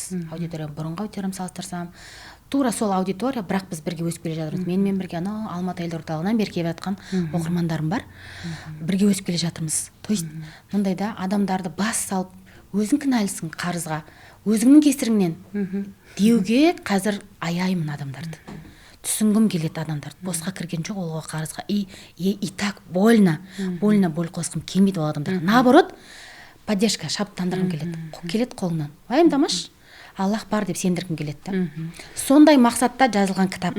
Поддержка ретінде ғой, жаңа қарызда жүргендерге, ақшаны проблема қыламыз ғой енді, шынымен де ақшалай жетіспеушілік болып жүрген адамдарға бір поддержка ретінде жазылған кітап. Бұл кітаптың ішінде шын мәнінде дайын техникалар бар. Өте көп. Соны істеу барысында ақшаға жақындап емес, өзіңе жақындайды екенсің. Өзіңді таба бастайсың. Өзің таба бастайсың. Енді өте ерекше жазылған кітап. Егер алмаған адамдар болса, алып оқып шығуға кеңес беремін. Енді бірнеше курстың, Балқия Балтабайдың осынша жылғы тәжірибесінің жиынтығы деп айтар едім. Мына жерде тұр ғой, мына жалпы әтеге бұл кітапты біз андай мягкий қылып шығардық та, жұмсақ қылып. Неге? Қаттырақ қылып, бұған көбірек ақша салып шығарсақ болатын еді. Алдыңғы кітабын солай шығардым, жүрек тыныштығын. сумкаға алып жүруге ыңғайсыз, жыртып жібереді бұрыштары қатты кітаптың. Любой жерде сумкаға алып жүресің, өзің бірге оқып жүресің, и жеңіл. Мен мысалы үнемі өзіме кітап алып жүретін адаммын. Меккеге де қай жаққа сапарға барсам самолетта стараюсь максимум жеңіл кітап алуға. Сол тараптан жеңіл кітап, сосын ең бастысы мазмұнында. Жалпы ақшамен қарым-қатынасыңызды дұрыстағыңыз келсе, онда әрбіріңіз осы кітапты оқыңыздар деп айтар едім. Өйткені ақша және мен деп тұр ғой, менің ақшамен қарым-қатынасым. Менің ақшамен қарым-қатынасым басқа, сенікі басқа, оныкі басқа, ананікі басқа. Әркім өзінің формуласын табады. Сосын анда бүйтіп судыратып оқып шыға салатын әдеби кітап емес. Практикалық тапсырмаға толы кітап. Тоқтатады, ойлан дейді, тапсырмасы бар, ойландырады. Қайтадан осыны істемей, келесі бетке өтпей дейді, сол жерде тоқтат, ойландырады. Обязательно практикаға толы, тапсырмаға толы кітап. Сондықтан бұл кітап, мен айтар едім, сіздің бір жеке психологыңыз сияқты. Әрбір қазақ оқыса екен деген арманым бар. Ақша табу оңай, бірақ сен сенбейсің. Мүлдем қарызсыз өмір сүруге болады, бірақ сен оны да мүмкін емес деп ойлайсың. Мен бұл екі халде де болдым. Қажыдым, мұңайдым, бірақ бұдан шығатын жолды таптым. Дәл сол жолды енді саған көрсеткім келеді. Егер сен де қарыздан оп-оңай құтылып, мәңгілікке құтылып, табысымды оңай арттырғым келеді деген желание болса, онда менің мынау ақша және мен деген кітабымды алдап просто пайдаланыш, ішіндегі тапсырмаларын орындаш, міндетті түрде сенің ойың өзгереді. Ойың өзгерсе, халің өзгереді, халің өзгерсе, нәтиже өзгереді. Дәл қазір мынау бір кезекті рекламасын жасап жатыр деп өткізіп жібересің, немесе кітапты алып өзіңнің өміріңді, халіңді өзгертесің. Таңдау сенде. Кітапқа тапсырыс беру үшін срочно мына WhatsApp номерді жазып ал да бізге WhatsAppқа жаз, немесе төмендегі сілтемеге хабарлас. Бір оразаның 30 күнінде осыны оқып бітсе адамдар, тамақ ішудің орнына бір 5-6 парағынан оқып. Енді Балқия, мына жерде керемет сұрағым туындап тұр, білмеймін жауап бересің бе, бермейсің бе. Бір клиент келді дерлік саған, айтады: Балқия, бүкіл техникаңызды жасадым, бүкіл амалды жасадым, бүкіл дұғаны айттым, бірақ қарызымнан құтылған жоқпын деп. Соған ешкім әлі естімеген, мен білем ондай техникаларың бар, ешкімге әлі бермеген техникаң бар ма? Және ақшаға қарызды дұғаң бар ма? Ақшаға қатысты. Шынымен де еш жерде естімеген, пока әлі ешкімге бөліскен жоқпын, бірақ сокровище дейді ғой, бір сондай бір сақтап жүрген бір техника бар. Өзім жақында ғана бір мықты ұстаздан осы 10 миллион теңге төлеп білім алдым. Сонда бір қалай айтсам екен, бір көзім ашылды. Тура жаңағы сияқты. Мысалы, ақшаға байланысты дейікші, қарыздың артында бір қорқыныштар бар, бір сезімдер бар, бізге ұнамайтын, Мысалға, қарызда жүрген адам неден қорқады? Қарызда жүрген адам түрмеге түсіп қалудан қорқады, еркіндіктен айырылып қалам деп қорқады, қарыздан болды, осы қарыздан шыға алмай қалам деп қорқады, Осы қорқыныштың барлығын жазып шығып, сол қорқыныштарға, то есть мен былай айтқым келеді. Әр қорқыныш осы оразада жасаса тіптен керемет. Қорқынышының барлығын жазып шығып, сол қорқынышты дұғаға айналдыру керек та. Өйткені мен мына нәрсені естігенде шок болдым. Мендегі қорқыныш басқа, мысалы сендегі қорқыныш басқа да. Маған бір қорқыныш келді ма, демек ол қорқыныштың функциясы бар. Қандай? Ол қорқыныш дұға жасалу керек болып тұр. Қорқынышқа антонимді қарама-қарсы дұға жасалу керек. Демек ол дұға орындалу керек болған дұға ғана маған қорқыныш болып келеді. Бостан босқа келмейді десейші. Босқа келмейді. И мынандайда менің аузымнан шығатын дұғаны Алла тағала менің аузыма салып қояды екен, қабыл еткісі келген дұғаны. Демек ол нәрсе орындалайын деп тұр да. Демек ана қорқыныштардан қашамыз ғой біз. Нет, олар бізге қалай айтсам екен, бір күшті қармақ.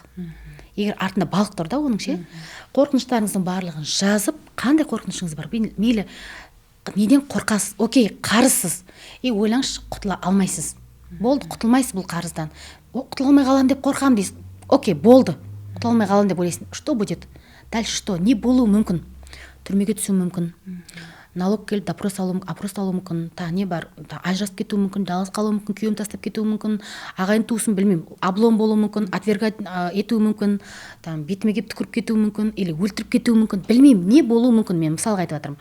Соның барлығын жазып, Аллахым, мен бүйтіп ойлайды екен, андай қорқынышым бар екен, бірақ ондай болмасыншы деп, оны теріс қарай айналдырып, антонимін айналдырып, позитив дұғаға айналдыратын болсақ, анау дұға обязательно қабыл болады екен.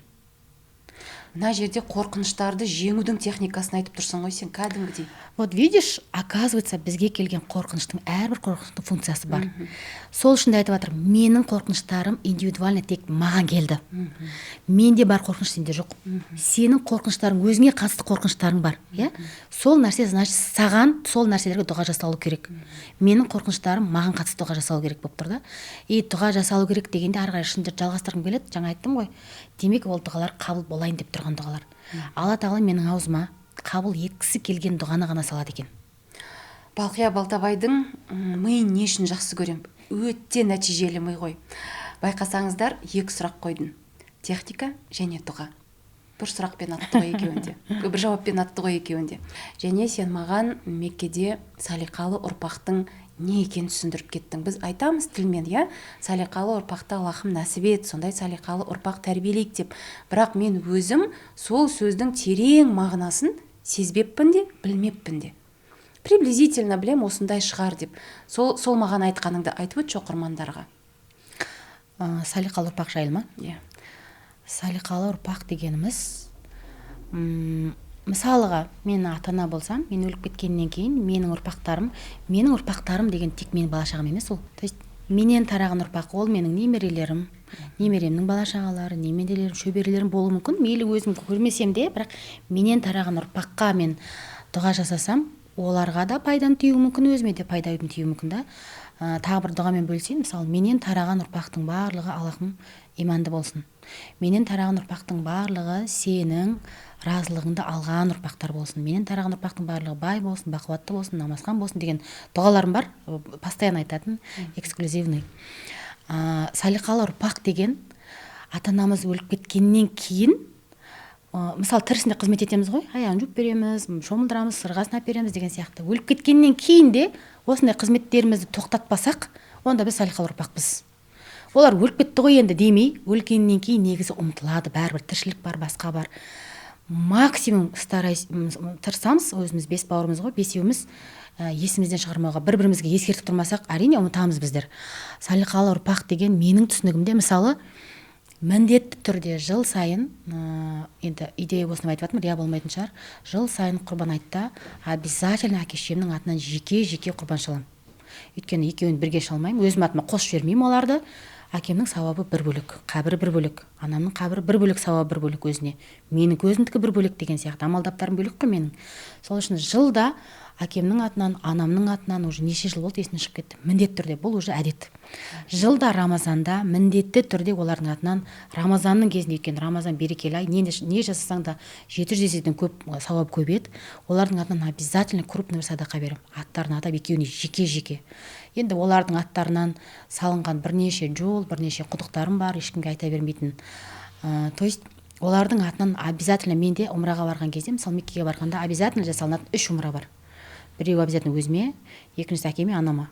Біреуіне жасап, екіншісі жасамасам, анау ренжитін сияқты, обязательно екеуіне жасаймын. То есть кейбір кезде Марат екеуміз барғанда бөлісіп аламыз. Марат айтады, давай мен папаңа жасайын, сен мамаңа жаса деген сияқты. Жасаймын, бірақ бәрібір ішімде бір қарыз қалып кеткен сияқты болып, мен жасауым керек, бір перзенттік парызым сияқты солай болып тұрады. Сондықтан қай жерде, мысалы, жаңағыдай Құран кітаптарын қойып кету олардың атынан, қай жерде үздіксіз қабірлеріне қияметке дейін барып тұратын сауап бар, соның барлығын жасауға тырысамын. Сосын дұға жасаймын. Аллахым, маған да сондай салиқалы ұрпақ берші. Амин. Өйткені ақылды адам дейді да, тек өзінің бұл дүниесіне емес, қияметіне дейін дұға жасайтын адам, соған дейін жоспар құратын адам дейді да. То есть ертең өліп кеткеннен кейін де бүйтіп қабірде сауап жинап жату деген күшті нәрсе ғой. Бірақ біздің дұғамызға, біздің ниетімізге байланысты екен да сол нәрсе. Сондықтан қазірден салиқалы ұрпақ сұрау бәрібір шайтан емес, біз бір күні өлеміз ғой. Біз өліп кеткеннен кейін біздің артымыздан сондай сауаптардың келіп тұруы мүмкін біздің дұғамызға байланысты. Сенде де менде де клиенттер бар ғой енді. Сонда келген кезде көп адамдар әкем жоқ, қайтты, анам жоқ, қайтты деп олардың қайтыс болған қабылдай алмай жатады. Қайтыс болғанда проблема көріп, сол үшін мен есеймедім, өспедім, байымадым деп жатады. Ал сен атаңды да, анаңды да шығарып салдың. Сонда да мойымай, берілмей, дұғаңды, мейіріміңді, шапағатыңды төгіп жүрсің. Сондай жертва болып жүрген адамдарға не дер едің? Ол неден шығады? Бұл тағдырды қабылдамаудан шығады деп айтатын едім. Өйткені мынандайда, кез келген нәрсенің артында Аллах тұр деген білім бар болса адамда, онда ол қабылдай алады. Мысалға, әрине анам қайтыс болған кезде мне было больно, онсыз мүмкін емес, менде айырылу болып жатыр да, тіпті қолымдағы телефонды жоғалтсам мен 1-2 күн қайғырам ғой. Тірі адам, маған кәдімгідей тірі жүрегімен жүрегі кәдімгідей бірге, менімен бірге жүрегі соққан анам қайтыс болған кезде кәдімгідей айырылу, қайғыру нормально. Осы жерде жаңағы әке-шешесі қайтыс болған жақындарынан айырылғандарға айтқым келеді да, жылама, өшір, болмайды, анау қабірдегі әкең қиналады деп запрещать етеміз ғой. Жоқ, мен керісінше айтамын, жақында ғана өзімнің подругамның әкесі қайтыс болды, сонда қайғыр деймін. Мен өзіме айттым, әкем қайтыс болған кезде де мен өзіме қайғыруға рұқсат беремін дедім. Мен білмеймін, ол қаншаға, 1 ай ма, 2 ай ма, 1 жыл ма, мен білмеймін, бірақ қайғырам дедім. Бұл сезім де керек та, бұл қайғырудың да функциясы бар. Егер мен қайғырмасам, ол ішімде қалып қояды мен. Тек жылағым келсе де жыламай, жоқ қайғырмауым керек, болмайды, бұл Алланың ісі ғой деп өзімді өзім келіп тұрған нәрсені өтірік маска кие алмаймын ғой. То есть реально қайғырған кезде, қайғырдым деген галочка қойылған кезде артынан қабылдау келеді, принятие келеді, И мынандай дұғаны айтар едім, сынақты берген Аллах. Ол тағдырды берген Алла. Аллахым, осы сынақты өзің бердің, енді осы сынақты көтеретін күшті де өзің бер. Мен көтере алмай жатырмын. Жәрдемді только Аллахтан сұрай береміз. Жеңілдігін деп айтпас едім, күшті сұрасақ Алладан артық, Сосын мен мынандай дұғаны жасадым. Аллахым, мен анамды қатты жақсы көремін. Мен әкемді қатты жақсы көремін. Олардың айырылғым келмейді. Мне больно. Бірақ мен сені олардан да қатты жақсы көремін. Ал олардың кетуі сенің қалауың. Егер мысалы мен сені жақсы көрсем, сенің бір выборың болады ғой, сенің бір қалауың болады, сенің бір желаниең болады ғой. Давай Балқия екеуміз там, не знаю, бараяқта мұздай су ішейікші десең, сенің көңілің үшін маған ұнамай тұрса да, мысалы, мен мұздай су ішкім келмесе, мен сенің көңілің үшін ішем. Неге? Сені жақсы көрем. То есть маған ұнамайды, бірақ мен сенің қалауыңды құрметтеймін. Сені жақсы көретін подругам ретінде. Мысалға келтіріп жатырмын. Енді егер мен Алланы жақсы көрсем, оған деген махаббатым болса, мен оның қалауын құрметтеймін. Аллахым, мен анамды жақсы көрем, или там қайтыс болғанда баламды жақсы көрем, бірақ мен сені одан да қатты жақсы көрем, ал оның кетуі сенің қалауың. Ол бір врачтардың кінәсінен емес, не знаю, жасы келгеннен емес, біреудің кінәсінен емес ол. Сенің воляң тұр ол жерде. Сен қаладың, ол кетті. Сенің қалауыңа құрметпен қараймын. Егер құрметпен қарай алмай жатсам, онда сен жәрдем етші. Деген дұғаны жасаса, онда сынақты қабылдау оңай болады. Менің осы ютубта әкем қайтыс болған кезде жасаған сынаққа сабыр деген арнайы эфирім бар. Сақтап қойған осы жерде. Егер жаңа жақындарынан айырылған, соны әлі күнге көтере алмай жүрген, каждый раз ойлаған кезде андай сағынышпен жылау басқа, ащы өксікпен жылау басқа. Сондай ащы өксікпен әлі де қабылдай алмай жылап жүрсеңіз, онда сол эфирді көріңіздер еді. Тағдырды өзгертуге болады ма?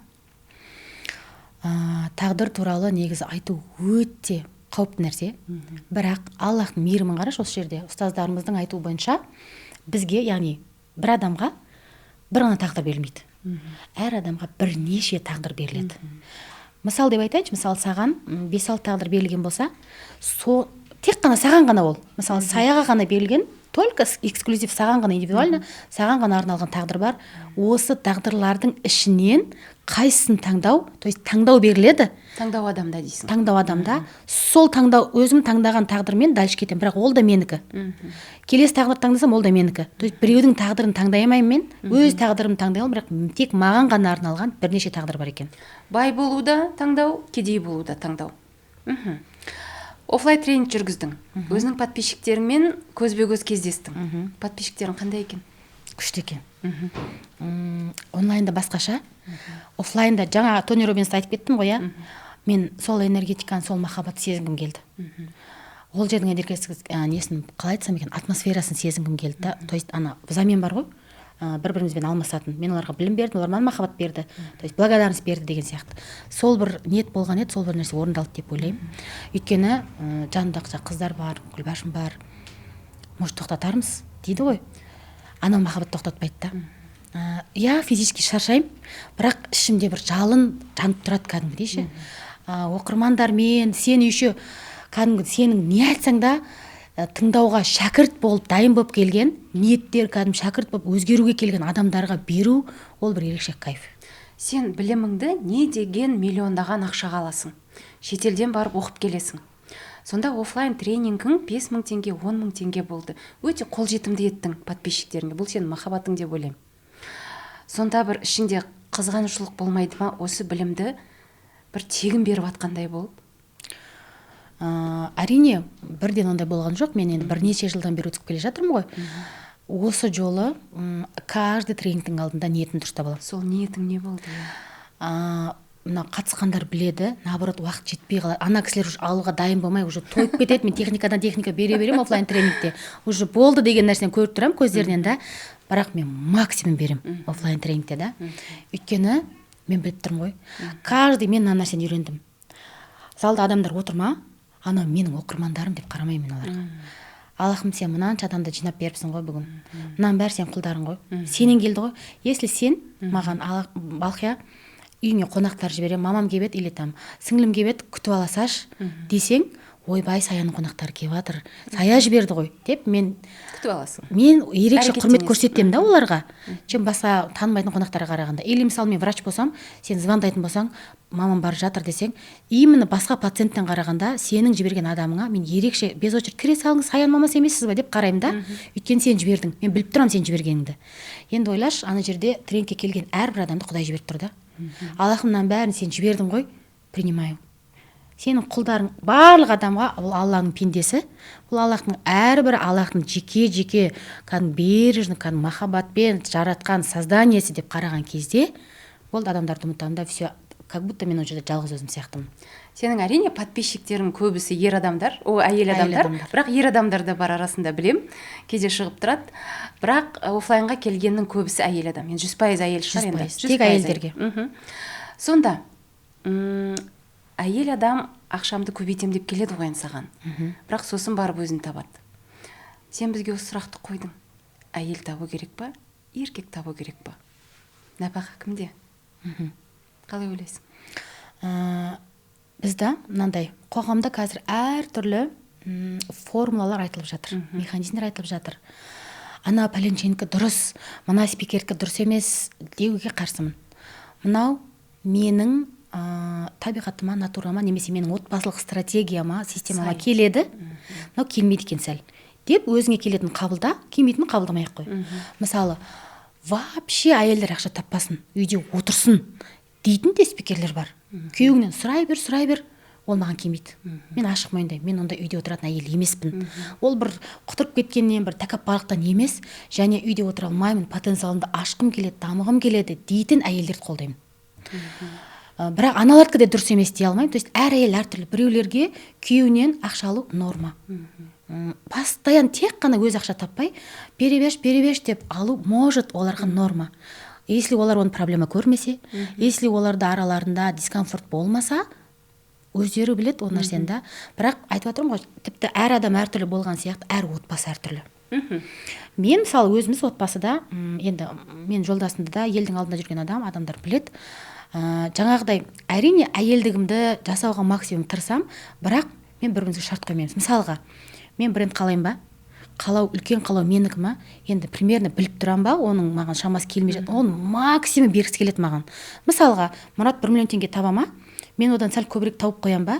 Ол сол қолындағысын бере ма? Мен оған максимум сол бергеніне соған лайықты, мен риза болатын, менің қуанышымды көрсетуге тырысам.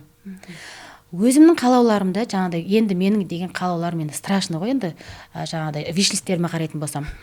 Ол нәрселер, мысалы, 5 миллион теңгелік сумка деген сияқты, 2 миллион теңгелік, 1,5 миллион теңгелік сумкалар, ол міндетті емес қой. Менің ондай хотелкаларымды жабуға ол міндетті емес қой. Давай сен міндеттісің деп бостан босқа үйіп отырған отбасыны сол бір қалаулар үшін, болмаса сол бір ана біреуден естіп алған формулам үшін өзімнің отбасымдағы осы бір қашырғым келмейді. Және әйелдерге де айтқым келеді да, мен дұрыс деген нәрсеге қосылмаймын, әркім өзі шешеді, бірақ сіздің отбасыңызға, сіздің системаңызға, стратегияңызға келетін нәрсені таңдаңыз дер едім. Мұрат ақша сұраса бересің ба? Егер ақша сұраса, қарызға сұрайды ол менен. Өзі де, мысалы, жақында бір нәрсені білдім. Менің ағам екеуі жолда келе жатқан кезде машинасы бұзылып қапты. И жаңағыдай Мұраттың несі өшіп қалған ғой, телефоны өшіп қалған. Сөйтіп Бақтияр айтқан, ағам айтқан ғой жаңағы, Балқиядан сұрайсыз десе, жоқ, басқадан сұрасам сұраймын, мен одан сұрамаймын. Өзінің намысы, ол менен ақша сұрамайды. Сұрайтын болса қарызға сұрайды. Сөйтеді де обязательно береді. Білмеймін енді, ол менен ақша берші деп сұрағанын өтірік көлгірсігенім емес, ол менен ақша сұрамайды. Сен қалай сұрайсың ақшаны Мұраттан? Беш деп сұраймын. Біз келісіп алғанбыз, енді бірден болып кетті демеймін. Келісім болады, договор болады, бірақ ол ұмытылады. Келісім болады, бірақ ол ұмытылады. Ұмытылған сайын екеуміз бір-біріміздің есімізге салып тұрамыз. Естественно, ұрыс болады. Арамызда келіспеушіліктер болады. Мен ренжимін, тырысып қалатын кездер болады да. Енді идеальный өмір жоқ қой. Бірақ сол нәрселер арқылы ол мені, мен оны бір-бірімізді тәрбиелеп келе жатырмыз деп ойлаймын. Біз келісіп алғанбыз. Келіскен кезде давай сен осылай жасайсың емес, мен оказывается мынандай екен, я хочу, чтобы сен біздің үйдің полностью продуктысын, услугасын, жалпы отбасымызға қатысты, екеумізге де қатысты нәрселерді давай сен алғаныңды қалаймын, осындай нәрселеріңді деген сияқты. Бір рет айтқан кезде естественно ол алып кеткен жоқ. Давай осылай әртүрлі манерада, әртүрлі формулада, әртүрлі системада, әрине арасында ұрыста болды. Бірақ сондай болғаннан кейін қазір оның плюстарын көре бастады. Ұстаздардан естиді, что еркек отбасын, қалай айтсам екен, жауапкершілігін, осы біздің подкастта шығады, жақын арада біздің Дәуренбек Қодаров ағаймен, ұстазбен неміз шығады, подкастымыз шығады, сол кезде күшті нәрсе естідім. Егер де еркек адам, бұл әйелдерге қатысты емес, егер де еркек адам дейді да, мынау үш нәрсені, ниет, әрекет, жауапкершілік, осы үш нәрсені қорықпай алса, ол еркек кедей болмайды дейді. Бірақ біздің еркектер көбіне қорқады ғой. Жауапкершілік деген не ол? Болды. Қатын, сен уайымдама. Осы үйді полный болды, маған сендіріп, бүгіннен бастап, осы 1 марттан бастап бұл үйді мен көтеремін. Продукты мен мойнымда, бала шағаның оқуы мен мойнымда деп айтқысы келсе де бір страхтары, бір сенімсіздіктер айтқызбай тұрады. Бұл жауапкершілік қой. Осы жауапкершілікті алса егер, әрине қорқыныш шайтаннан негізі ше. Сол шайтанда қорқыныш кішкене жұмыс жасап жіберіп, Аллаға тәуекел етіп алса, ол кедей болмайтын еді дейді да. Ана кісі күшті формула айтты. Әрине мен Мұратқа барып ақыл үйретсем, ол мені қабылдамайды бәрібір. Ана басқа ағайлардың, еркектер, ер адамдар өзінен авторитеті жоғары, өзінен табысы жоғары, өзіне білімі жоғары адамнан қабылдайды екен. Оказывается, олардың табиғаты сондай да. Әйелдерден қабылдамайды олар. Никак. Мұрат саған айтса, осы айда квартплата төлеуге ақшам жоқ. Не істейсің? Комуслуга төлеуге ма? Қарызға бата береміз. Болды ондай жағдай. Төлемеймін. Бермейсің. Жоқ, беру, бермеу дегенде білмеймін. Келістік па? Білмеймін, ондай болды, ондай жағдай. Бір айда төленбей қалды. Кірдік минусқа. Екінші айда қосып төледі. Мысалы, бір айда білмеймін 90 мың ба, 95 мың ба төлейміз біз комуслуға. Екінші айда 200 теңге төледі. Түсінікті. Неге оразаны умрадағы қарсы аласыңдар? Қазір енді ашығын айтсам, біз жақта осы күнге дейін ауызашарлардың, оразаның барлығы ауызашармен өтті. Ауызашар деген қандай? Менің түсінігімде, бұл менің жеке көзқарасым, ауызашар деген оразаның әрбір секунды, Рамазанның әрбір секунды берекелі. Ауызашар деген өте жақсы, әдемі ниетпен шақырып жатыр, қонақ сені шақырады, күтеді, дұғаңды алғысы келеді, сауабыңды алғысы келеді, бірақ біздің Алматыны білесің. Сол барам деген жерге дейін тур ауызашардың уақытында 1 сағат или 2 сағат, ауызашардан кейінгі 1 сағат жолға кетеді. Ана обал, ана уақыт. Естественно, сен жолда келіп жатқанда тарауих оқи алмайсың. Тек Рамазанда ғана оқылатын намаз бар, тарауих намазы. Оны түннің жарымда оқи алмайсың, потому что арға сәресі келе жатыр. Сен күш жинау керексің. То есть бұл жерде әрбір уақыт санаулы. Ауыз ашқаннан кейінгі әрбір минут, секунд санаулы. То есть Алматының пробкасынан қаштым, бірінші ашығын айтайын. Өйткені кешкі уақытта часик басталады, шынымен де кем дегенде 3 сағатымыз осы жолға кетеді. Оразаның кезінде, ауызашардың нағыз қайнаған кезінде кешкі уақытта пробкада өткізу, ол каждый күнде мен ішімді ашта берді. Ана напряг берді маған кәдімгідей ше. Ал бармайын десем болмайды. Бір шақырған жерден қалма дейді ғой. Негізі шақырту алып жатқанның өзі өте үлкен құрмет қой. Адамдар құрметтеп шақырып жатыр. Бармайын десең бәрін көңіліне қарайсың адамдардың. Біреуіне барған екен естесіне көреді, екіншісіне бару керек деген сияқты да. Ауызашардан қашқан жоқпын, бірақ пробкадан қаштым. Сосын давай көрейік дедім. бір жыл көрейікші деп былтыр барып көрдік. И білмеймін қалай айтсам екен, өте берекелі болды. Даже уақытымыздың артылып қалған кездерінде бір-бірімізге жаңағыда көмектесіп хатым жасаған кездеріміз болды да.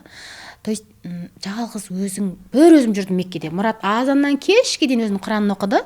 Мен жаңа умраға бір өзім жасаймын, тауафты бір өзім жасаймын, Қағбада бір өзім жүре беремін. Кешке ауыз ашатын кезде екеуміз жолығамыз бір-бірімізбен. Ана жерде настолько бір өзің жүрген кезде ешкімге алаңдамай, ешкімге отвлекать етпей, өзіме орын табам, жанымдағы адамға орын бола ма екен деп уайымдамай, напрягсыз от души құлшылық жасағанда менің ана рухым тойып қайтқан кезде бензин толтырып қайттым. Келесі жылы соны аңсадым. Егер Аллахым возможность болса, келесі жылы тағы келем дедім. Сол кезде дұға жасап кеттім. Раббым, келесі жылы да, мен білмеймін ол қашанға жалғасады. Келесі жыл мүмкін менде ондай желание болмай қалатын шығар. Мен болашақта айта алмаймын. Бірақ дәл қазіргі давайте барайықшы деген бір қалауымыз сондай болып тұр. Енді барлықтар ой сіз барасыз, біз бара алмаймыз деген сияқты бір көңілдеріңіз түсіп қалмасын деп ниет еттім да. Әрине әр әйел үшін өзінің үйі мешіт. Өзіңіздің үйіңіз, бірақ мына нәрсені қатты айтар едім, өзім жеңгелеріме де айтамын осы нәрсені. Ораза, Рамазан, кухняда азынан кешке дейін тамақ пісіріп өтіп кетпесе екен. Дастарханды қалай толтырамын, первый, второй, третий, қонақ күтіп самса пісіру деген сияқты да. Енді білмеймін, алдын ала қазірден бастап заготовкалар жасап, в общем, болады ғой қазір доступны заман, қолжетімді заман. Бірақ Рамазан қандай да бір тахаджудке тұратын болсаңыз да, тәубе жасайтын, өзіңізбен жұмыс жасайтын болсаңыз да, нағыз шанс жіберіп алып артынан өкінгенше, лучше алдын ала әйтеуір қолымыздан келгенше қамданғанымыз дұрыс деп ойлаймын да. Енді бұл жерде Балқияның ойының тереңділігі білініп тұр, әр секундына жауап беретін адам болып тұр ғой іштей. Бірақ соны бізге бір жаңағы сабақ ретінде айтып тұр, жеңіл түрде жеткізіп тұр, бірақ түбінде енді терең ой жатыр ғой бұның. Бұл сенің біздің әр минутымыз сұралады ғой. Иә. Есепте. Енді осы жерде соңғы сұрақтардың бірі, Балқия. Көп сұрақ дайындап келдім, бірақ уақыт ұзақ болып кетіп бара жатқан сияқты, подкастымыз тек ұзақ болатын шығар, сіздерге қызық болып жатыр деп ойлаймын. Блиц қойғым келіп тұр саған. Байлық па, сенім ба? Сенім. Байлық па, денсаулық па? Денсаулық. Байлық па, бақыт па? Бақыт. Байлық па, жүрек тыныштығы ма? Жүрек тыныштығы. Сонда байлық бізге керек па, жоқ па? Керек емес деп те айта алмаймын, бірақ байлық өзі келеді негізі. Біз оған ұмтылудың қажеті жоқ. Жаңағы нәрселер мысалы сенім, денсаулық, бақыт, лучше осыларға ұмтылатын болсақ, ана өзі бонус болып келеді. Түсіндік деп ойлаймын. Соңғы сұрақ. Өзің көп дұға етесің. Мен үшін де дұға еткен күндерің болды. Оқырмандарым мен үшін мына дұғаны жасаса екен деген дұғаң бар ма? Әрине. Тренингте де мен ашығын айтам. Мен дұғаға мұқтажбын. И өзім біреуден маған дұға жасап берші деп айтуға мен ұялам да. Мысалы Қағбаға барған кезде километр дұғалар жазып жібереді маған ше. Осы жерде бір ашық айтайын. Ол жаққа барғанда әркім өзінің әрбір жаңағыдай минуты, секунды бағалы ғой. Құлшылық жасап үлгергісі келеді ғой, енді шектеулі уақыт, азғана күнге барады көп адамда. Бірақ мысалы маған WhatsApp-қа жазып жібереді. Маған Құдайдан нан сұрашы деп. Енді жақын подругаларым, мен ұрсып айта беремін да оларға. Енді ойлашы мысалы, маған денсаулық сұрашы, маған байлық сұрашы, мынандай сұрашы дейді ғой, Енді ойла, мен Қағбаның алдында тұрмын. Аллахым, уже мен миым анализ жасау керек. Анау Айгүл пәленше аты кім еді бұл сұра деп жатқан адамның деп мен уже оның атын есіме түсіруім керек. То есть маған напряг та ол. Ана Айгүлге байлық берші, мынандай берші деген сияқты да. Или мен отырамын да оны жазуым керек та қағазға, чтобы сформировать, ертерек тез айту үшін, оңай айту үшін. Сол үшін мысалы мен өзім біреуден дұға сұрасам, просто ол оқи салатындай қылып жазып берем. Аллахым, Балқия Қаңылбай қызына хайырлы перзенттер нәсіп ет, денсаулық бер, абырой бер деген сияқты. Осыны оқи салшы. Қағбаның алдына барғанда осыны оқып берші. Егер рұқсат, міндетті түрде рұқсат сұраймын. Дайындап бересің ғой. Иә. Дұға жіберуге рұқсат па? Дұға жіберсем болады ма деп сұрап алам. Бұл да бір әдеп та. Біз барған адамның бәрі дұға жасау керек деген бір міндет қылып қоямыз адамдарға. Ал мүмкін ол адамның басқа планы бар. То есть рұқсат сұрау бұл исламда айтылады, бұл әдептен. Кез келген тіпті бар ғой. Мен бір ағам бар, қатты тақуа кісі да. Мен машинамен каждый мінетін кезде рұқсат сұрап кіреді. Үйіме кіретін кезде рұқсат па деп рұқсат сұрап кіреді да. Бұл әдеп. Андай бір мәдениеттілікке әдем алып келеді да. Сол сияқты, егер сіздер рұқсат берсеңіздер, әрине қалауларыңыз бар болса, енді қинамаймыз, бірақ мұсылманның дұғасына мұқтаж ғой. оқырмандарымнан сұрайтын едім, иншалла осы оразада мені де дұғаларыңызға қосып жүріңіздер. Енді барлықтарыңыз білесіздер, біз бүткіл халық бізге қазір перзент сұрайды деп ойлаймын, барлығы дұғада деп ойлаймын. Қабыл болсын. Иә, осы Балқия мен Мұратқа қайырлы перзенттер бер Аллахым деп сұраңыздар, есі сұрап жатсаңыздар әрине. Сол денсаулық, абырой, Аллахтың алдында абыройлы болып, екі өмірдің абыройын дұғаларыңызға қосып сұрап жүрсеңіздер, разы болар едім. Балқия, үлкен рахмет. Өте жақсы көрем сені. Шынайы адамсың, шыншыл адамсың, кейде қатыгез адам, енді әкесінің қызы ғой. Бірақ дегенмен бүгін оқырмандар өзі көз жеткізген шығар. Өте шынайы сұрақ жауап болды. Ішінен ақтарыла өте көп білім берді. Бірақ осы жерде айтып кететінім, Балқияның сөзінің астары бар. Сонда мына подкастты тыңдау барысында тағы да бір рет тыңдап өтіп, Балқия мына жерде қандай оймен айтты екен, ойы қандай болды екен деп тереңдігін іздесеңіздер, одан да көп білім аласыздар деп ойлаймын. Екінші, үшінші тыңдағанда уже вообще басқа нәрселер қабылдай бастайды адам. Шынымен солай. Енді біз сізден не күтеміз? Жаңа кітап күтеміз? Жаңа офлайн тренинг күтеміз? Алла бұйыртса, осы көктемде Ақ және мен кітабының орысша шығады. Бұйыртса. О, керемет. Тек Қазақстанға ғана емес, тмд елдеріне де таралғанын қалаймын, бұның ішіндегі білімдердің. Сосын Алла бұйыртса, жазда уже жазылып бастады. Қарыз деген кітап шығады. Тек қана қарызға арналған. Өйткені мынаны алған көп кісі только қарызға ғана, қарызда жүргендерге ғана арналған. Кредитті ипотека ғой, тола ғой бізде. Сондай бар ма техникалар? Тек қана сондай ғана или курсыңыз бар ма деп өте көп сұрайды. Сонда түсіндім, қарызда жүрген адамның мышлениесін зерттей келе, қарыз деген кітап жазылып жатыр қазір, Алла бұйыртса шығады. Күтеміз. Қарыз деген кітапты күтеміз, қарыздан құтыламыз. Бірақ мен ойлаймын, қазіргі күнге дейін Балқия Балтабай әлеуметтік желіде не деген білім берді, соның бәрін сараптап, анализ жасап, миға қондырсақ, көптеген қарыздан да құтылып, дінімізді де реттеп, сенімімізді де реттеп, Құдайымызға жақындар едік. Ал сондай подписчиктер саған көп келе берсін. Мен осы жерде бірдеңе айтып кетейінші. Біз Алла бұйыртса жылда Рамазанда командамызда мен де жалпы халыққа не берсек екен, қандай сауап жинап қалсақ екен, енді сауап жинайтын ай ғой Рамазан, шанс қой негізі, максимум жинап қалатын, корзинаны толтыратын ай ғой. Сондай мақсат қоямыз. Сондай мақсатта жылда 30 күн тегін марафон жасаймыз. Биыл да сол дәстүрді жалғастырып, Рамазанда 30 күн бойы тегін марафон жасаймыз. Оны не істеу керек, қай сілтемеге өту керек? Телеграм каналда 30 күн бойы тапсырмалар беріледі. Өзіміз жасайтын тапсырмаларды беріп отырамыз. Арасында өзім жаңа қасиетті мекеннен инсайттар жазып отырамын, лайфхактар жазып отырамын аудиомен.